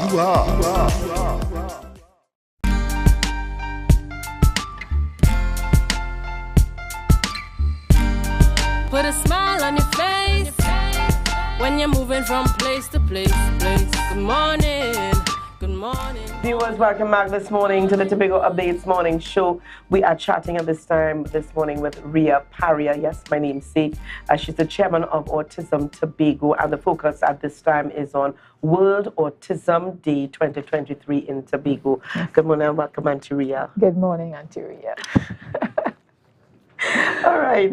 So autism, and for those persons who are joining us for the first time, why are you so passionate about autism? Give us a very quick idea, a synopsis of your story. I'm passionate about it. Good morning, viewers. Good morning, everyone. Good morning, Tobago. I'm passionate about autism awareness because my story, my son with autism, when I joined Autism Tobago, the information, the support, the knowledge that I gained to support my son, you know, during that time he was about, say, 3, 4, when I joined Autism Tobago, and the support and information I gained from them was what helped me along the way, chatting with parents, getting that parental support from other parents and even the professionals that they will bring into our meetings and so on. The information would be so useful, and I'm like, anybody going through anything needs support, needs information, and that is why I'm so happy to share information. Now, what is autism? Because I realize that a lot of persons still do not have it clear. There's a perception that if you have Down syndrome, you've got autism. Yes. If you are a slow learner, you have autism. So what is autism, just to be clear? Very good question. And I often find people who confuse Down syndrome and autism as well. You know, autism, it's a neuro disorder, developmental disorder. That means it affects the brain. And persons with autism, they have challenges in 3 main areas: social interaction, communication, and of course behaviors. Their challenges doesn't mean that they can't go to school or they can't go to work or they can't do certain things. It's just that they need supports in those particular areas. And because it is what's often termed the invisible disorder, there is no physical feature like Down syndrome. You can't see a white cane, you can't see certain things. On the physical person, you know, it tends to just kind of, this person just bad behave, or this person just antisocial, or this person can't speak. But they have their challenges in those particular areas, and the supports that they require is what will help them go through. They can't be cured from it, but they can be able to develop the skills that is necessary to make them cope with interpreting the world around them. Now, what has it been like for you being a parent, a Caribbean parent, a Tobago parent, having a child with autism? It's been good and bad in the sense that, you know, you have that close-knit family experience in the Caribbean. You have your grandma, you have your aunties, you have your uncles, everyone who's around you to support you. And raising a child with autism, you need that support. In the early days when Aiden couldn't communicate, remember they have challenges in communication, he couldn't speak. I was like, you can't leave a child somewhere and they can't come back and tell you what happened or what they experienced because they can't speak, so you have to be careful where you leave them, who to watch them. And, you know, that's a good thing. And then we have the challenges where we lack a lot of things here in terms of special provision of supports. You know, speech therapy, occupational therapy, physiotherapy, all the therapies that go along with autism. And sometimes you just can't find that service readily available and reasonably priced. And even if it's free, the list is very long. You know, so there's a lot of, you know, challenges in that area. And I encourage students to study these things, you know. So Peter King and they were just talking before me about, you know, having schools for certain things. Encourage students to study these things because we are short on them in this space of Trinidad and Tobago. All right. So let's not even switch, but let's move along here with regards autism, World Autism Day 2023, and what is being done in Tobago to commemorate and bring awareness and recognition to persons in Tobago. This year the theme is changing the narrative, right? And people have to talk about awareness and talk about support and inclusion because, you know, World Down Syndrome, I'm talking about inclusion with us, not for. And the narrative behind disabilities, not just autism, is that, okay, you better help them, do something to help them, you know, and we want to bring awareness, yes, but we want to see that even as a theme this year from the UN is to change the talk, to change the narrative. We want persons with autism to contribute to their home, to contribute in the workplace, to contribute in the arts, to contribute even in policy making. Yes, because if you're writing policies for me, include me, let me tell you. Let me tell you what we need, you know. So, and I was so impressed with the theme this year is that, you know, it's something that I was following a research by UE where they were showing the contributions of persons with disabilities, and they can contribute wherever they are. Yep. Most definitely. So what is happening when we're that sort of thing to keep the awareness going, the education going for persons? Yes, awareness is important, and Autism Tobago, we are trying our best to bring that awareness around, coming out of COVID and trying to get everything back on stream as we used to have before. World Autism Day is April 2nd, which falls on Palm Sunday. Coincidentally, it's on a Sunday. So the day before, which is the Saturday, April 1st, we're having our motorcade. We had the motorcade last year because we didn't want to congregate, all the protocols. That's right. And it's like, we enjoy this so much, we're going to do it again, so we're having the motorcade. This time we're on the top side. We have to come back at the stadium, going down towards the Lowlands Mall. We'll have inviting you to join the motorcade, decorate your car. Our color is blue, right? Autism light it up blue. If you own a business, if you want to decorate your house with blue lights, we want to encourage you to join the drive. We're starting at 2 o'clock, 2 o'clock at the parade grounds at Bacalet there, and driving down through the highway down to town to end at the Lowlands Mall. Are you driving through Scarborough? Yes, we're taking a drive through Scarborough and back down the highway to the mall. And at the mall, we have our kiosk. Thanks to Lowlands management, Lowlands Mall management, they always, support us in that. We're having that kiosk available to the public, where we have our posters, we have our pamphlets. I think I forgot to put the box out, but for questions and comments, but we want to be able to meet the public in some way, so people have to be willing to educate yourself. So we can put the pamphlets out, but if you don't take it and read it and apply it, it's just going to be a pamphlet sitting there on the kiosk. That's right. All right, and how can persons contact you for more information? They want maybe support or information on autism? We can be contacted at 278-7012. Also, you can call me 310-3671. We're on Facebook, we're on Instagram. We have email, autismtobago@gmail.com. So we are reachable. You can get us on Facebook. You can direct message on Facebook. Yes. And on Instagram. DM. Yes, and persons have reached out to us via these areas. We have persons who will monitor it, because I'm not a Facebook person. I don't always have to be there, but we have persons who monitor our chats, and they will pass on the information. We also still doing our camper drive. We started collecting last week to support families who are, need groceries and stuff like that. So what you have persons bringing items in? Yes, bringing items. They can drop at Happy Haven School. Okay. Leave them at the security or at the office. We get them, and we will be putting our hampers together as well. We also inviting parents to come to our parent potluck. It's a potluck, yes, April the 15th. 15th is a Saturday. We want our parents to bring out the children, right? The location is at the Fort King George. Just come out and spend some time. We're trying to get some professionals to come and sit. So even though we're in a relaxed situation, you could ask professionals questions, get a little feedback, the children could relax. And of course, it's a potluck. You got to bring stuff. You got to bring something. Something to share. And we look forward to that as well. All right. Thank you so much, Auntie Ria Paria, for chatting with us this morning. Yeah, always a pleasure. And all the best to you and the entire team, all those persons working along with you. Thank you.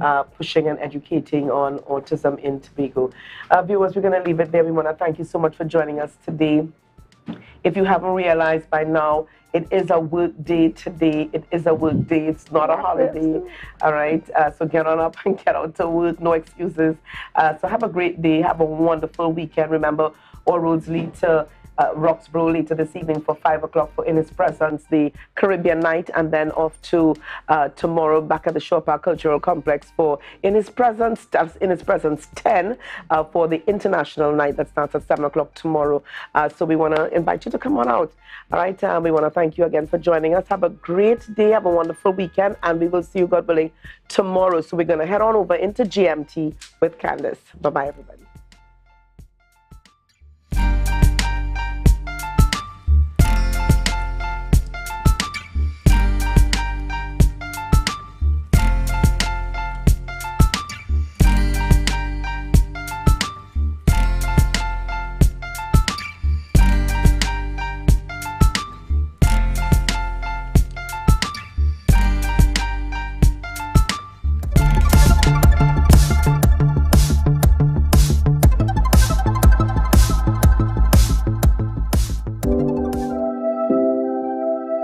There's no place like home, but that's more of the case when your home is a contented space that provides the protection you need.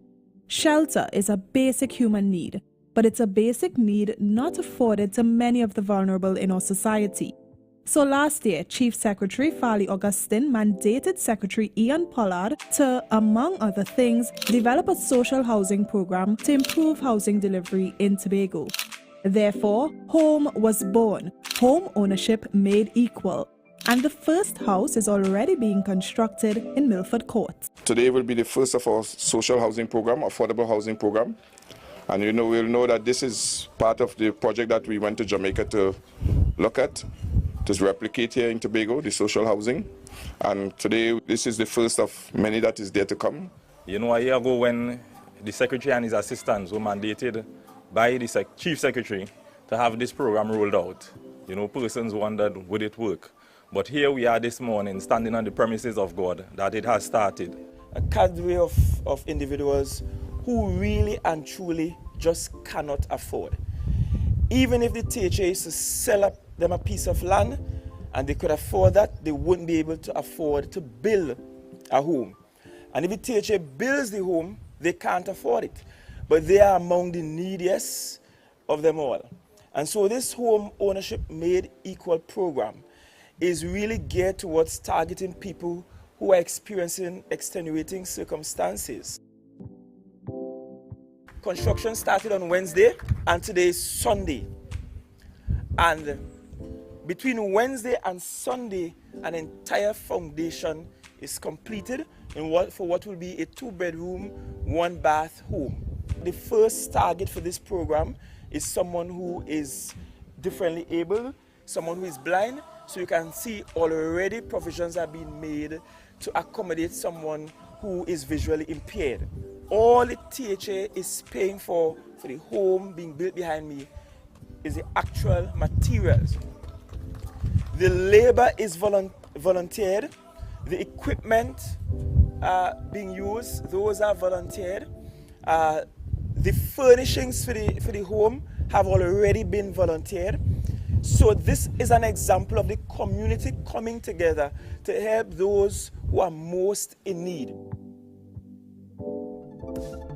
That was a production of the Department of Information, Office of the Chief Secretary, Tobago House of Assembly.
MI4 Security Services Company is the most advanced security service in Tobago.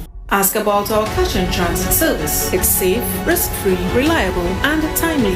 We provide safe banking delivery for all business types and sizes with highly trained staff, 24/7 monitoring, coordinated emergency response, and a well-maintained fleet of armored vehicles. Contact us at 660-7723 or visit our website at www.mi4securitytt.com to sign up today.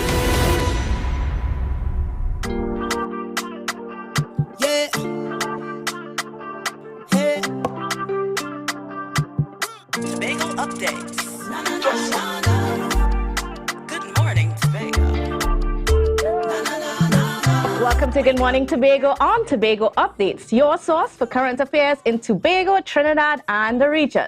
With the perfect conversations to complement your morning routine, I am Candace Jackson, and let's get started with the news in 90 seconds. Tobago will benefit from UNDP grant to remove sargassum seaweed from beaches as part of a regional sargassum project. According to Chief Secretary Fali Augustine, Tobago is expected to be inundated with more seaweed than in previous years, and all assistance is appreciated. The project is being conducted in conjunction with the Japanese Embassy. Valued at US $2 million, the grant will assist Tobago in purchasing equipment to remove and dispose of the seaweed. Trinidad and Tobago is one of 5 countries in the Caribbean to benefit from this project. Meanwhile, Bonaccord resident Waldwin Lovell was victorious in court against the government. Lovell is one of the residents affected by the compulsory land acquisition for constructing a new airport terminal. Lovell's attorney, Martin George, argued for him to be granted compensation after the state determined that he had none to receive. In 1996, the state paid Lovell's father for acquisition of land in Crompton Trace. However, Justice Jacqueline Wilson determined that Lovell's constitutional right to the enjoyment of property had been breached and ruled that he was entitled to receive compensation for his property from the state.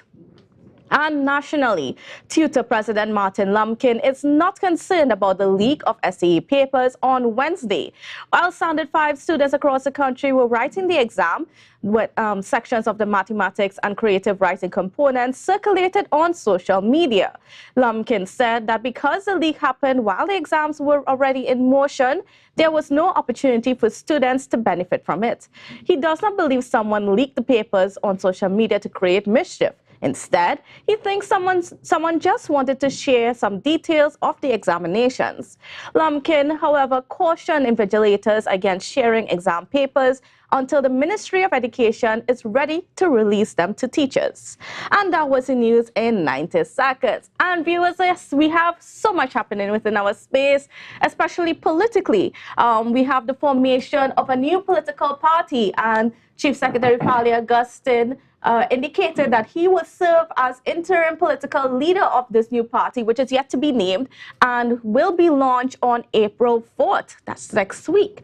So to give us a little perspective is Mr. Max James, a former assemblyman in the Tobago House of Assembly. Good morning and welcome to you, sir. How are you doing? I'm good. I'm in my Tobago dialect. Me did it. So I'm here. I'm trying to teach you to speak the Tobagoan dialect. It does not sound good coming from me. So I'll forgive since you. I was a child, trying, but yeah, we'll leave that for now.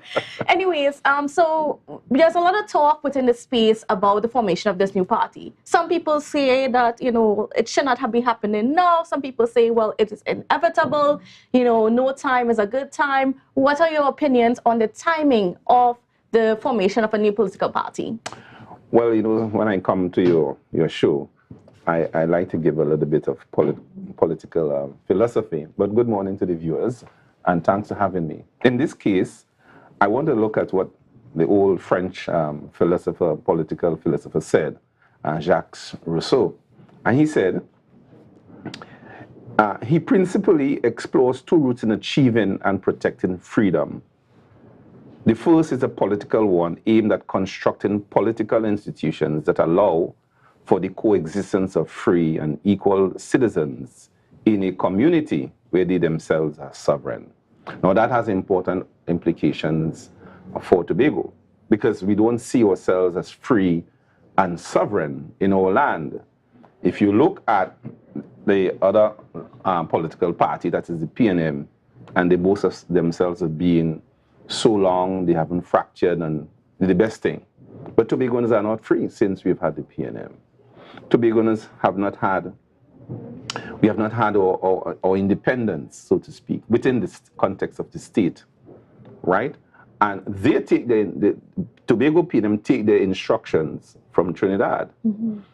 We even see where even the two leaders here basically have made themselves irrelevant in the context that one is the minority leader and he cedes his power to somebody else.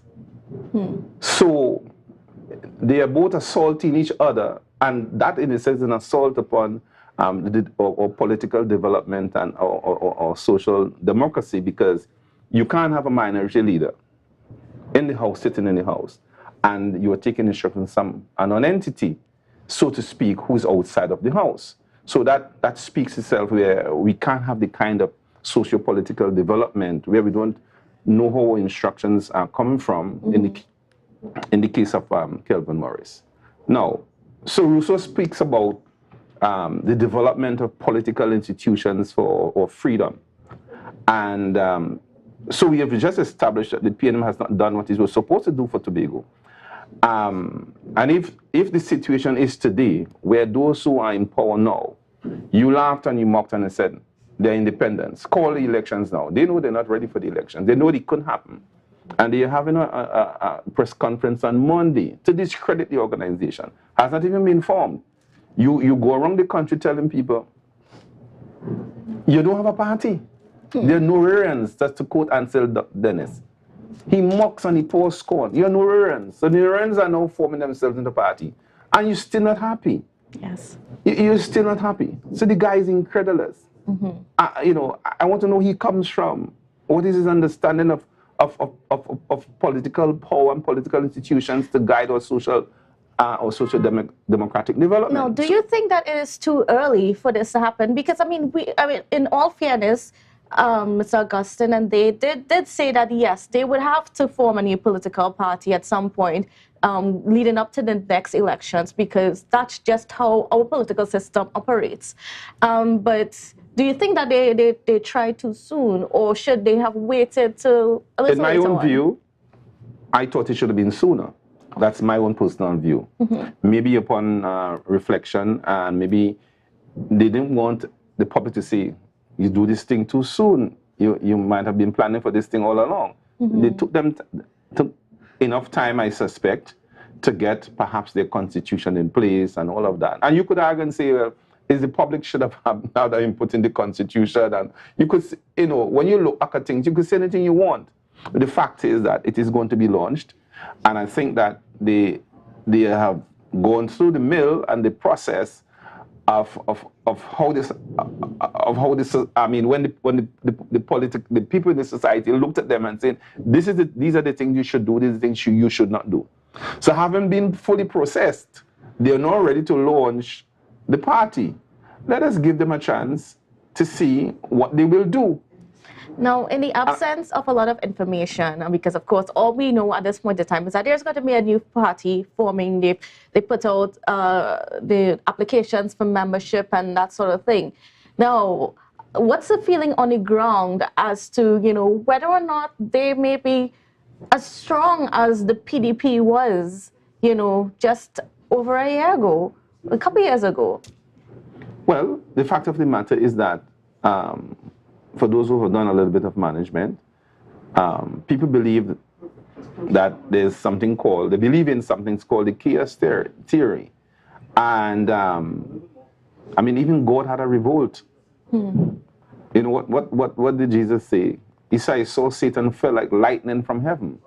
And therefore, and even God, who had given Lucifer at the time a job to do, he said, no, I'll rise up to the throne of the Most High. So that political parties are not without their trouble. And I think now that out of the chaos will come some wonderful jewel that will be taking no instructions from Trinidad, that has begun the work already of reforming Tobago society, that has begun the task of doing those things, such things, that will develop Tobago and its people without having to take one instruction from Trinidad. The other political party here can't boast of that. So let us give Mr. Augustine and his team the kinds of support, because it is for Tobagonians. And even like you, I call you Tobagonian. You see what I'm saying? So that I see good things happening, because this will be a true Tobago party that will be led by Tobagonians, that will be taking their directions and directives from Tobagonians and not elsewhere. So I think that with that understanding, the little ones who are coming up in the society, the school children, the university graduates, the people like myself who are older than the rest will have something perhaps at last to hold on to and to bring hope to Tobagonians. Now, what would you like to see this, how would you like to see this new political party brand itself that would make it a formidable force within the space? Well, judging from what happened on the last occasion, you saw the political party and symbol owned by one person. I wager and I suspect that is not going to be the case. I would like to see, in terms of his branding, where it is very inclusive, very consultative, and being pluralistic in its operations. And by that I mean, that last term, I mean they must consult, they must have concessions, they must have the kind of a harmony within the body politic, within the executive. They should be reachable, because that has been the main concern with the PDP at the time. So I am hoping that they'll be work very hard and very diligently at being more accessible and reachable. The systems for corruption and systems to ensure that discipline is maintained, is encouraged and maintained, but the leaders would listen to the people, not that they aren't, but listen to the people, get their views from the people, and once they are directed by the people, allow themselves to be directed to the people, because all the knowledge don't reside in the 14 or 13 that remain. Yes. So that they have to know that. Sometimes some of them don't get it that right, right? Perhaps even my time we didn't get it right, but who does get it right in any event? So I expect them to be more listeners rather than do and then listen, but listen and then do, and let us have that kind of political harmony going forward. All right. Now, do you think that the public of Tobago, do you think that we are going to be open for a new party? Because there's been so much that has happened within the political space in such a short period of time. Do you think that people would take it seriously? Would they be willing to receive it? You know?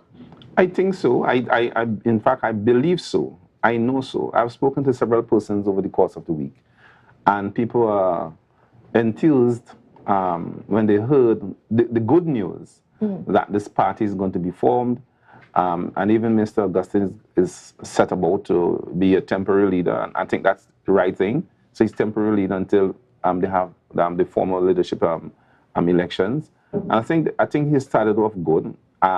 He has perhaps kept the opposition or the PNM wrong-footed, because they do just have the information and they're running scared. They've been arguing for it. They've been castigating. They've been making a mockery of things. And now that the things come, or shortly to come, they're running scared. So I think people will embrace the party. The chief mischief maker is on his own, and he's running for mayor in Trinidad. So we don't have that kind of confusion any longer.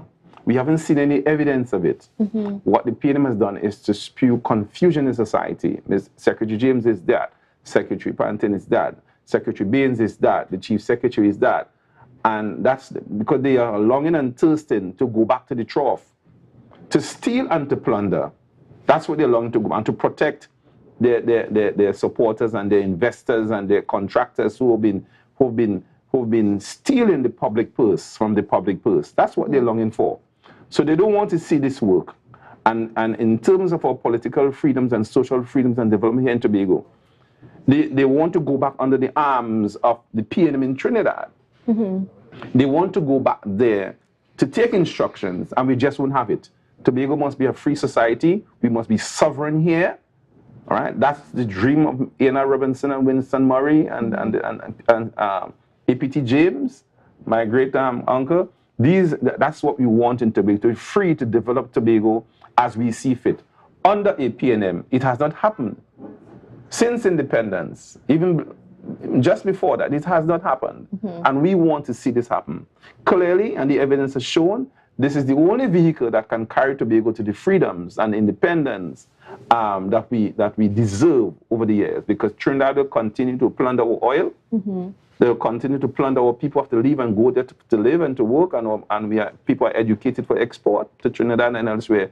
We want our people to stay and develop institutions and systems, democratic institutions in Tobago, where people can get employment at very high levels. So Tobago needs to be developed. So I'm welcome also Secretary James's plan for the development of Scarborough and environment, in fact, the whole of Tobago. And you've seen these wonderful initiatives, and they are running so scared. All right, great. I want to thank you this morning for your perspective on what's been going on. We're certainly looking forward. We have very little information as to what this new political party is going to look like. So gonna stay tuned, because Monday is coming, and I guess all will be revealed, and then we can have some deeper conversations as this new political party develops, and we'll see where Chief Secretary Fali Augustine takes this new, we'll see where this goes. Interesting times ahead. All right, viewers, we got a lot more coming up for you on the program, so please don't go anywhere. We'll be back right after this break. It's a brand new morning, rise up to a brand new dawning. As the passion start to rise, the energy fill the skies. I say thanks for favor.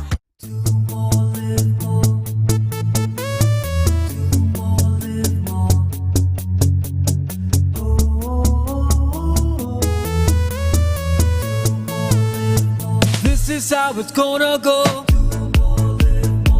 They better look up below, 'cause this is your show, and everybody's gonna know. Say it to them once again. They better look up below. This is your show, and everybody's gonna know. That's how it's gonna go.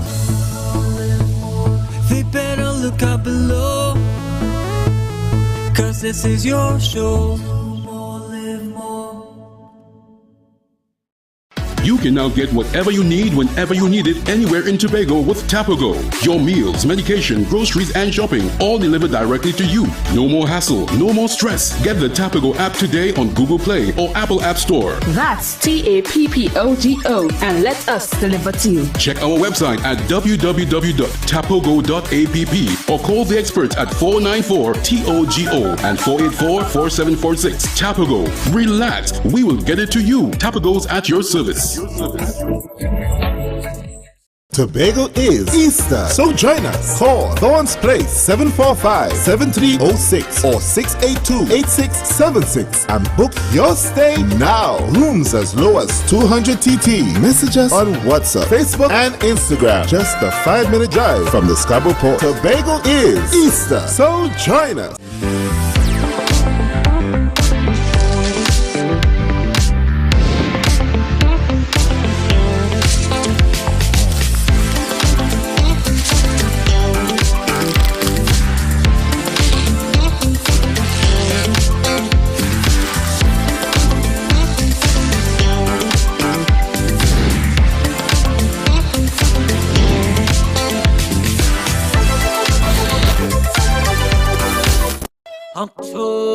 will never be better. With Tobago, carnival fever.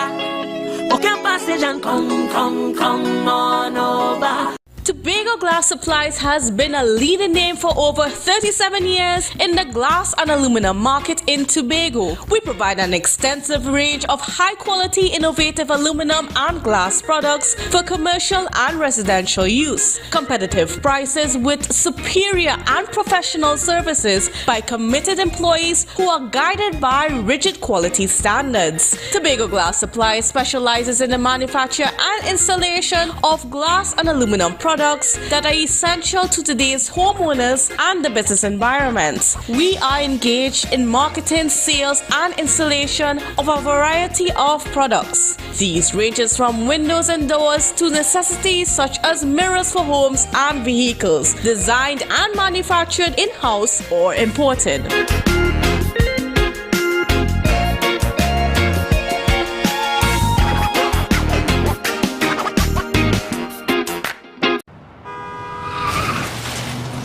Everybody only worrying. Never ever worry, don't mind how things looking hard. I tell them never ever worry, if your nice car get damaged bad. I tell them never ever worry, what I'm saying is true. So just consider, Tatil is always right here for you. I tell them never ever worry, don't mind if life make you sad. I tell them never ever worry, if your house get flooded out real bad. I tell them never ever worry, what I'm saying is true. So just consider, Tatil is always right here for you. I tell them never ever worry, if sickness catch you off guard. I tell them never ever worry, if times fall on you real hard. I tell them never ever worry, what I'm saying is true. So just consider, Tatil will always be here for you. Never worry about a thing. Tatil, where people are people. You know what I mean. Yeah. Hey. Tobago updates. Good morning, Tobago. Welcome back to Good Morning Tobago on Tobago Updates. Well, viewers, we are moving our conversations to something to help some of our young people decide about their career paths. So joining us on set is none other than Khadijah Alisamul Harris and her lovely husband, Jay Lamont Harris. Yes, good morning and welcome to you both. Good morning, Candice. And they are from the Tower of Power movement. Now, you guys are embarking on this one-day workshop to help young people in their very daunting tasks of trying to figure out what they want to do with their lives. Yes, Candice. And you know, the youth event is a youth and career workshop where we would be engaging 4th, 5th, and 6th formers who are, you know, coming out of school just now to do mock interviews. So we're doing mock interviews that would help them, you know, prepare for the world of work. And also we'll be doing character development, but the key is customer service. You know, that's a big problem. Certainly. You know, you've ever had that incident where you go somewhere and you're not getting the service that you want to get, you know? So we want to teach them customer service, teach them about attitude in customer service. Jay? Yeah. Well, I think we go a little bit further. Our approach is we want to touch the children physically, socially, emotionally, and from a cognitive development standpoint. We want to increase their leadership skills, and character development is the baseline where we do that. So this is a unique opportunity for all of the young people here in Tobago to really stand up, because they're our future right now. And so it's a great opportunity, and we call it an experience. An experience for all of those children, because not only will we have food and entertainment, but it's also an opportunity for them to network across the board with some of our sponsors and business people.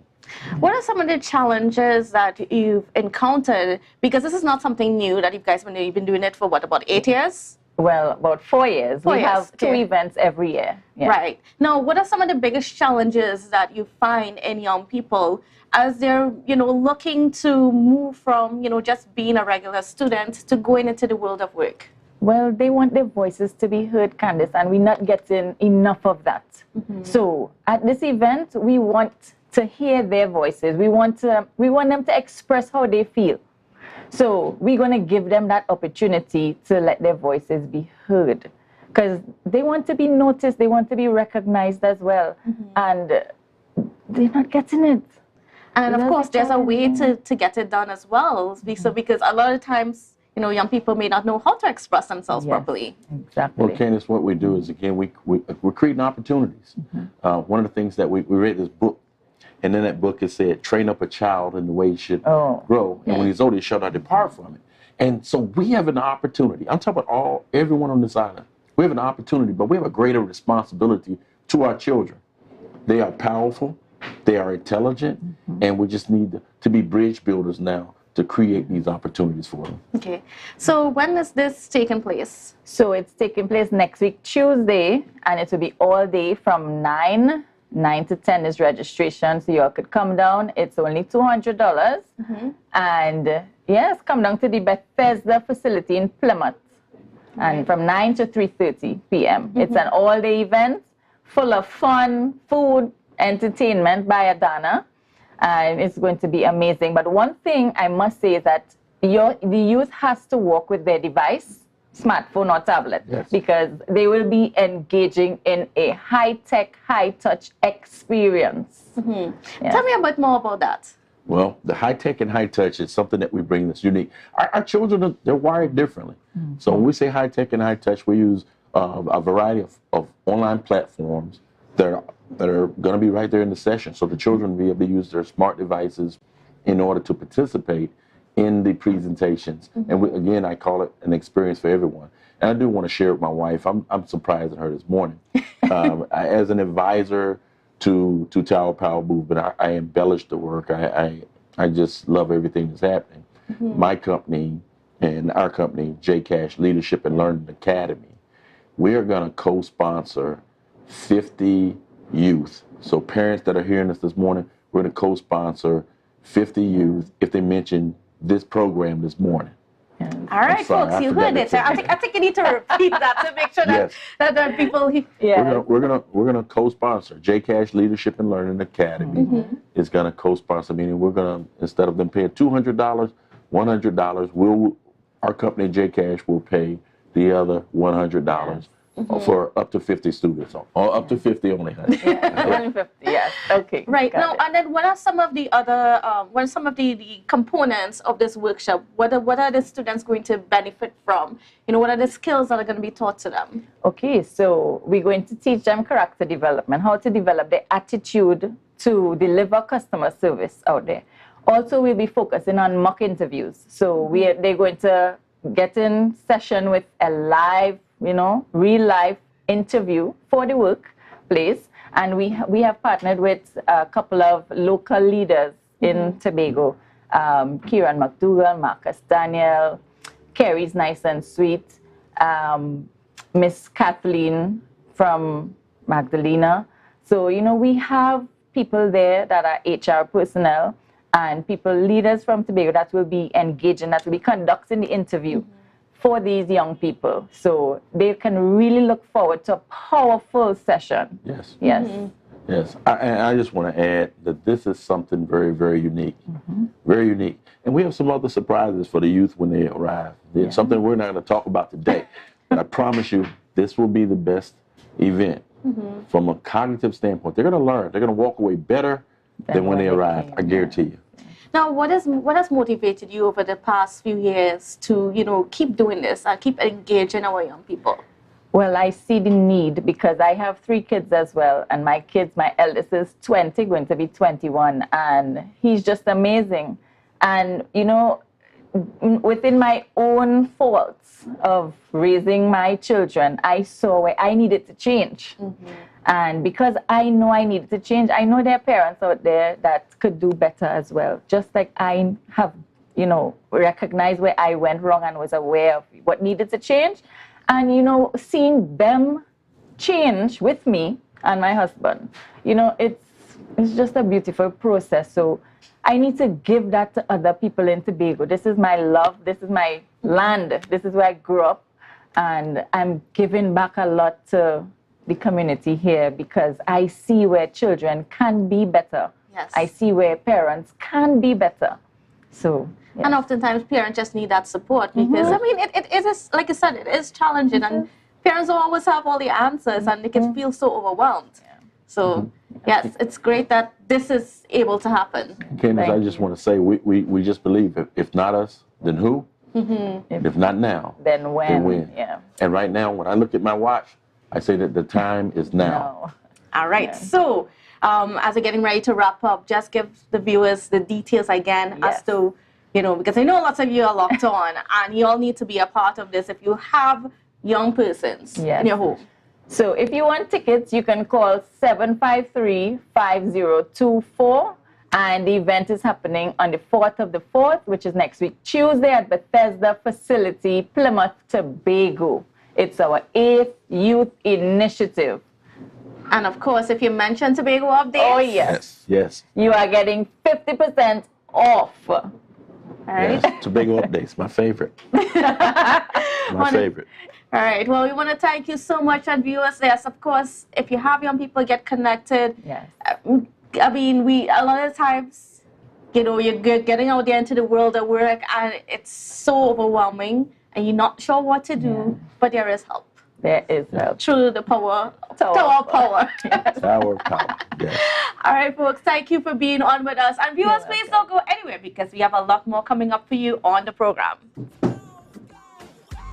It's a brand new morning, rise up to a brand new dawning. As the passion start to rise, the energy fill the skies. I say thanks for favor. Tobago, it's time to go.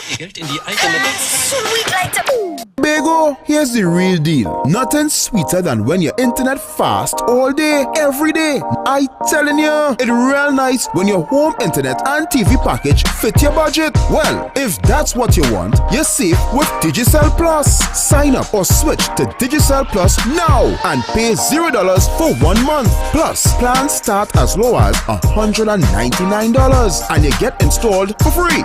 Visit digiceltt.com or a Digicel store now.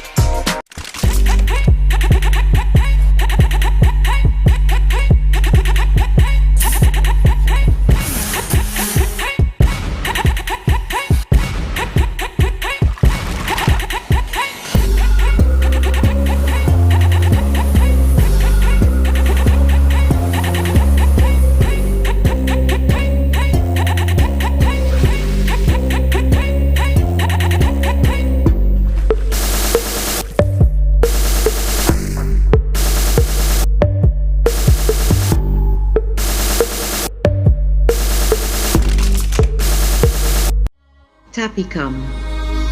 Welcome to the future. The only card you will need in a new world. Digital business cards. Safe, hassle-free. The future is here. Tapicom. New generation digital transfer. Digital time clock cards. Digital attendance cards. Air tags. Customized designs. Digital clothing tags. Digital pet tags. Tapicom. The future is here. Contact us today. Everybody only worrying.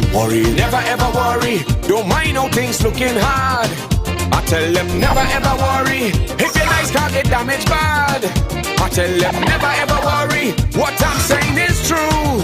So just consider Tatil is always right here for you. I tell them never ever worry. Don't mind if life make you sad. I tell them never ever worry. If your house get flooded out real bad. I tell them never ever worry. What I'm saying is true. So just consider Tatil is always right here for you. I tell them never ever worry. If sickness catch you off guard. I tell them never ever worry. If times fall on you real hard. I tell them never ever worry. What I'm saying is true. So just consider Tatil will always be here for you. Never worry about a thing. Tatil, where people are people. You know what I mean.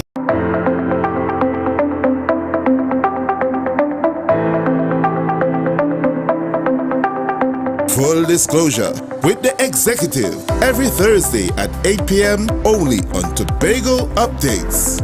Real questions and honest conversations with the sole aim of keeping you fully in the know.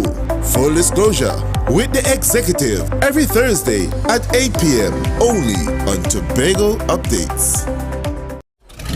Our national borders, our first step to security, but a possible access point for guns, drugs, crime.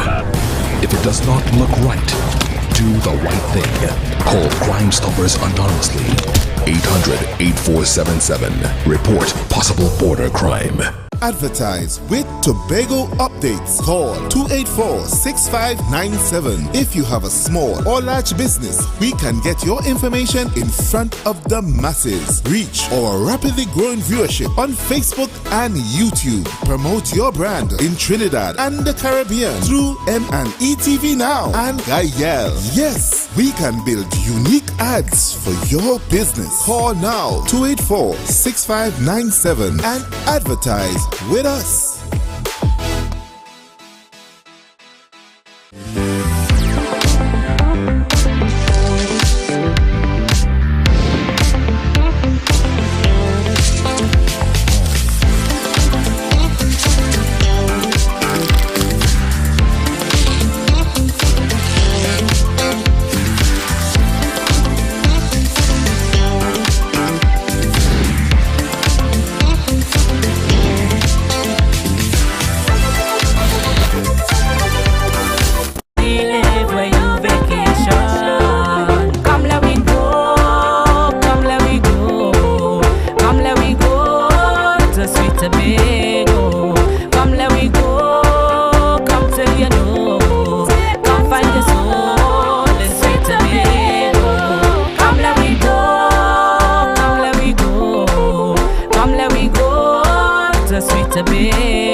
Security Services Company is the most advanced security service in Tobago.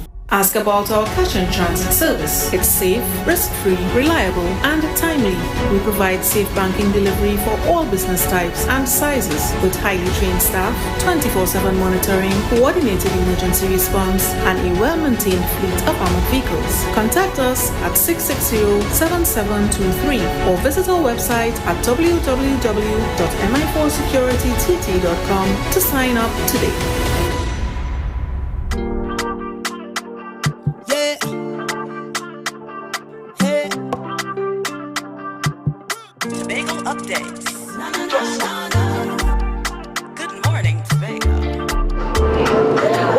Good morning, Tobago on Tobago Update. Well, viewers, it is Friday, and we're going to get into some action because we are talking about a very special class reunion coming up for Signal Hill Secondary School, and this is a class of 1985. So I have a few members here, and they are all going to introduce themselves. Hi, I'm Lynette Louis, class of 85. And I'm Leslie Ellis, class of 85, and we have with us a brother of a class of 85 member. He's going to introduce himself. My name is Keith Johnson. Great. So, and of course, I think we also have Mr. Lyle James online. Yes, that is so true. This is Lyle here, and I am also class of 85. All right, good morning and welcome to you all. So now we're talking about a special event, because I don't know, viewers, if you've taken a look at you seeing what I'm seeing here, right? Some little flashy outfits and, you know, some styling thing going on. So tell me, what is all this for? Leslie, and you want to check the... Okay, class of 85, Signal Hill Senior Comprehensive School. We're going to take you back to the 60s, 70s, and the 80s. On the 15th of April at Tipsy Crown Bar, starting 8 p.m. until you're ready to lie down. We have tickets, $60 single, $100 couple. Don't let me leave here with any tickets in hand, please, thanks. Reach me downstairs in the car park. All right, so, I mean, tell me, what is it going to be about? All right, so what happens is that we have decided that we're gonna give back to the school. So this fundraising venture is actually to help the school with their science lab and their home economics area. So we just coming together as a group, as the class of 85, as to give back to to comprehensive. That's where our roots were. So. Right. So, and of course, it doesn't mean that you have to be a student or a past student in the 80s of Signal Hill to be a part of this. No. It's open to the whole of Trinidad, Tobago International, because we know we're going to have people here from Easter. So it's open to everyone. Come out in your best 60s, 70s, and 80s outfit. We have special prizes. You see this wig came down. Oh, yeah. My goodness. Did as well. I mean, they have a speech that's on set here this morning, viewers. And I want to bring in Mr. Lyle James as well into the conversation, because yes, he's online with us. So, Mr. James, now tell me why you all chose that Back in Times theme. Retro style theme. We have to go retro because everybody is up to date, up to time right now. So at least giving you back what you had before, the retro is still there. It is something that it can't die. So going back to that nice groove where you can go on the dance floor and not only rent a tile, but move all over. And I know that Mr. Johnson there, he's going to show you that 60s, 70s, and 80s style because he is one of the best that Tobago has. And what does that era mean for you guys? Wow. Well, I was born in the 60s, so it means a lot. Yes, and so was I, So we are 60s babies. So it has a kind of, how do you say it? It means it has a passion, it has emotion. It means a lot that we could go back to where we came from. And enjoy our music. Yes. Did for us? Yes. And then, of course, out of that, being able to give back to the school and to help the present and future generations of students to pass through. Yeah, that's correct. Right. And then, of course, you were at the time, the middle of the 80s, you were in school. What was different about that time compared to now? We were disciplined. Goes without saying. We were disciplined. And you cannot talk to an adult, answer back an adult in our time. Yeah. Because you're thinking, if my mother hear this boy, how I living, how I going in the house? But now it's a different time. Yeah. Parents back then were more strict. They have a few strict parents still, but back then, parents used to, with this one eye, and you had to straighten up yourself. And then as a year group, you guys seem to have a very good connection with each other. Yes. It's the best year group ever. The best year group ever. Functioning year group as well. Class of 85, our logo is We Alive. Who is alive? Class of 85. All right. Listen, you know what? I should just give over this whole segment to these two beautiful ladies here because I am no match. Right? The comedy and I'm no match, right? So I guess, yes, viewers, we are talking about this Back in Times retro style, class of 85. I think yes, we have the flight to go up. They have been a tizzy this morning. I don't know what's going on. So you can imagine how the session will be. Come down. Don't let me leave with these tickets, please. So I think we're supposed to experience. Yes, the dance. Yes. By the best. And we want you to join us. They are torturing me this morning, viewers. Yeah, we want you to join us with that. It's a pretty park scare dance. He would have been my partner, but here he has two left foot. I don't know which it is. I mean, I have two bigger left foot than he. That makes any sense. Right? So you're going to try the impossible this morning. Okay. Right? So, producer? Right. So, yes. So, I mean, so yes, we're going to...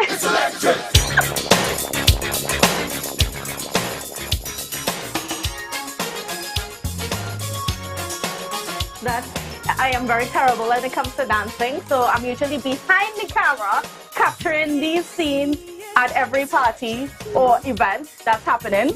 So I like being behind the camera for these times. But hey. Hey, you stand next to Mr. Johnson here, and you are going to learn for sure. As long as you could walk. Sometimes I can't walk in it.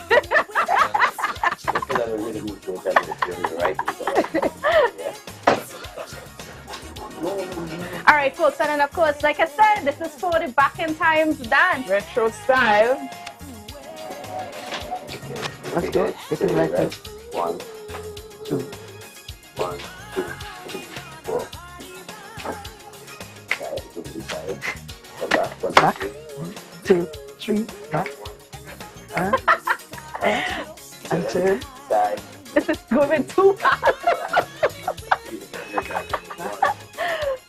Tap 1. Tap 1. Tap 2. Tap 3. And turn. And side 1.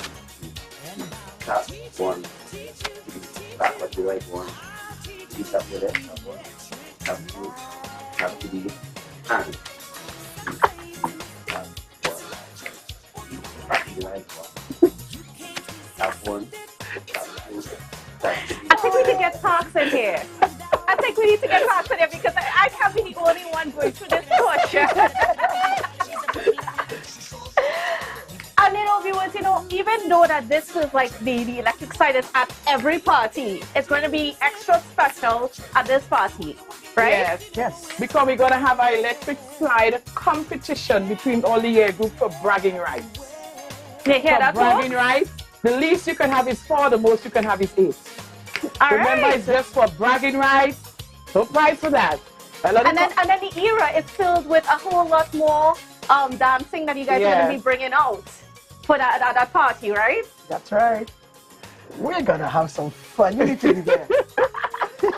Certainly. All right, folks. So, for viewers who are interested in getting tickets, Leslie, and how can they get tickets? You can contact me at 762-2351 or Nicole at 683-6484. All right. And be there. Don't miss this. It's going to be a grand time. A Tipsy Crown Bar. Miss this? You mad or what? No, see what I say? You can't miss this enough because it's the best event ever for April enough. For hit Tobago, girl. Girl? Come one, come all. Class of 85. We are alive. The best class out. Boom. Boom. Boom. You know what? I can't think of a better way to wrap this show, I really can't think of a better way. So last James, I don't know if you have anything to add. I know you're missing out on the fun right here in studio. Well, I am here, and I'm enjoying my classmates. I know that they will have a good time, and I would also like to extend a special invite to all the other year groups, not only 85, but all the other year groups. It is 47 years of Signal Hill, so we have a lot of year groups. So we have room inside Tipsy Bar, outside Tipsy Bar. We're gonna just party, have a good time, come and enjoy. It is all for a good cause. As we put it, as we said, it's the weekend after Easter and the weekend before jazz. So we are in the middle, smack right in the middle of everything. We just want to come down to Tipsy Bar, opposite the airport, and have a good time. April the 15th, 8 p.m., we're going right down until we lie down. Oh my goodness. All right, thank you so much. It was a pleasure. You made my Friday, and even though I'm not dance, that's okay. I can jive. All right, viewers, and that's how we're gonna have to wrap this morning's show. Thank you for being with us. And continue to support the Tobago Updates Morning Show. We'll be back at you again on Monday. So see you then.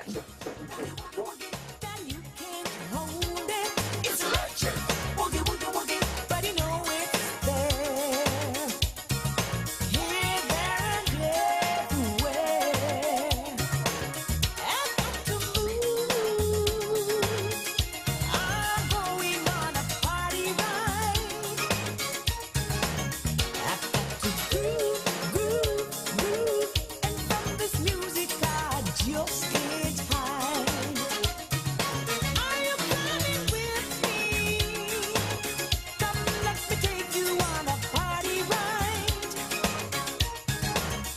And I'll teach you, teach you, teach you. I'll teach you the electric slide.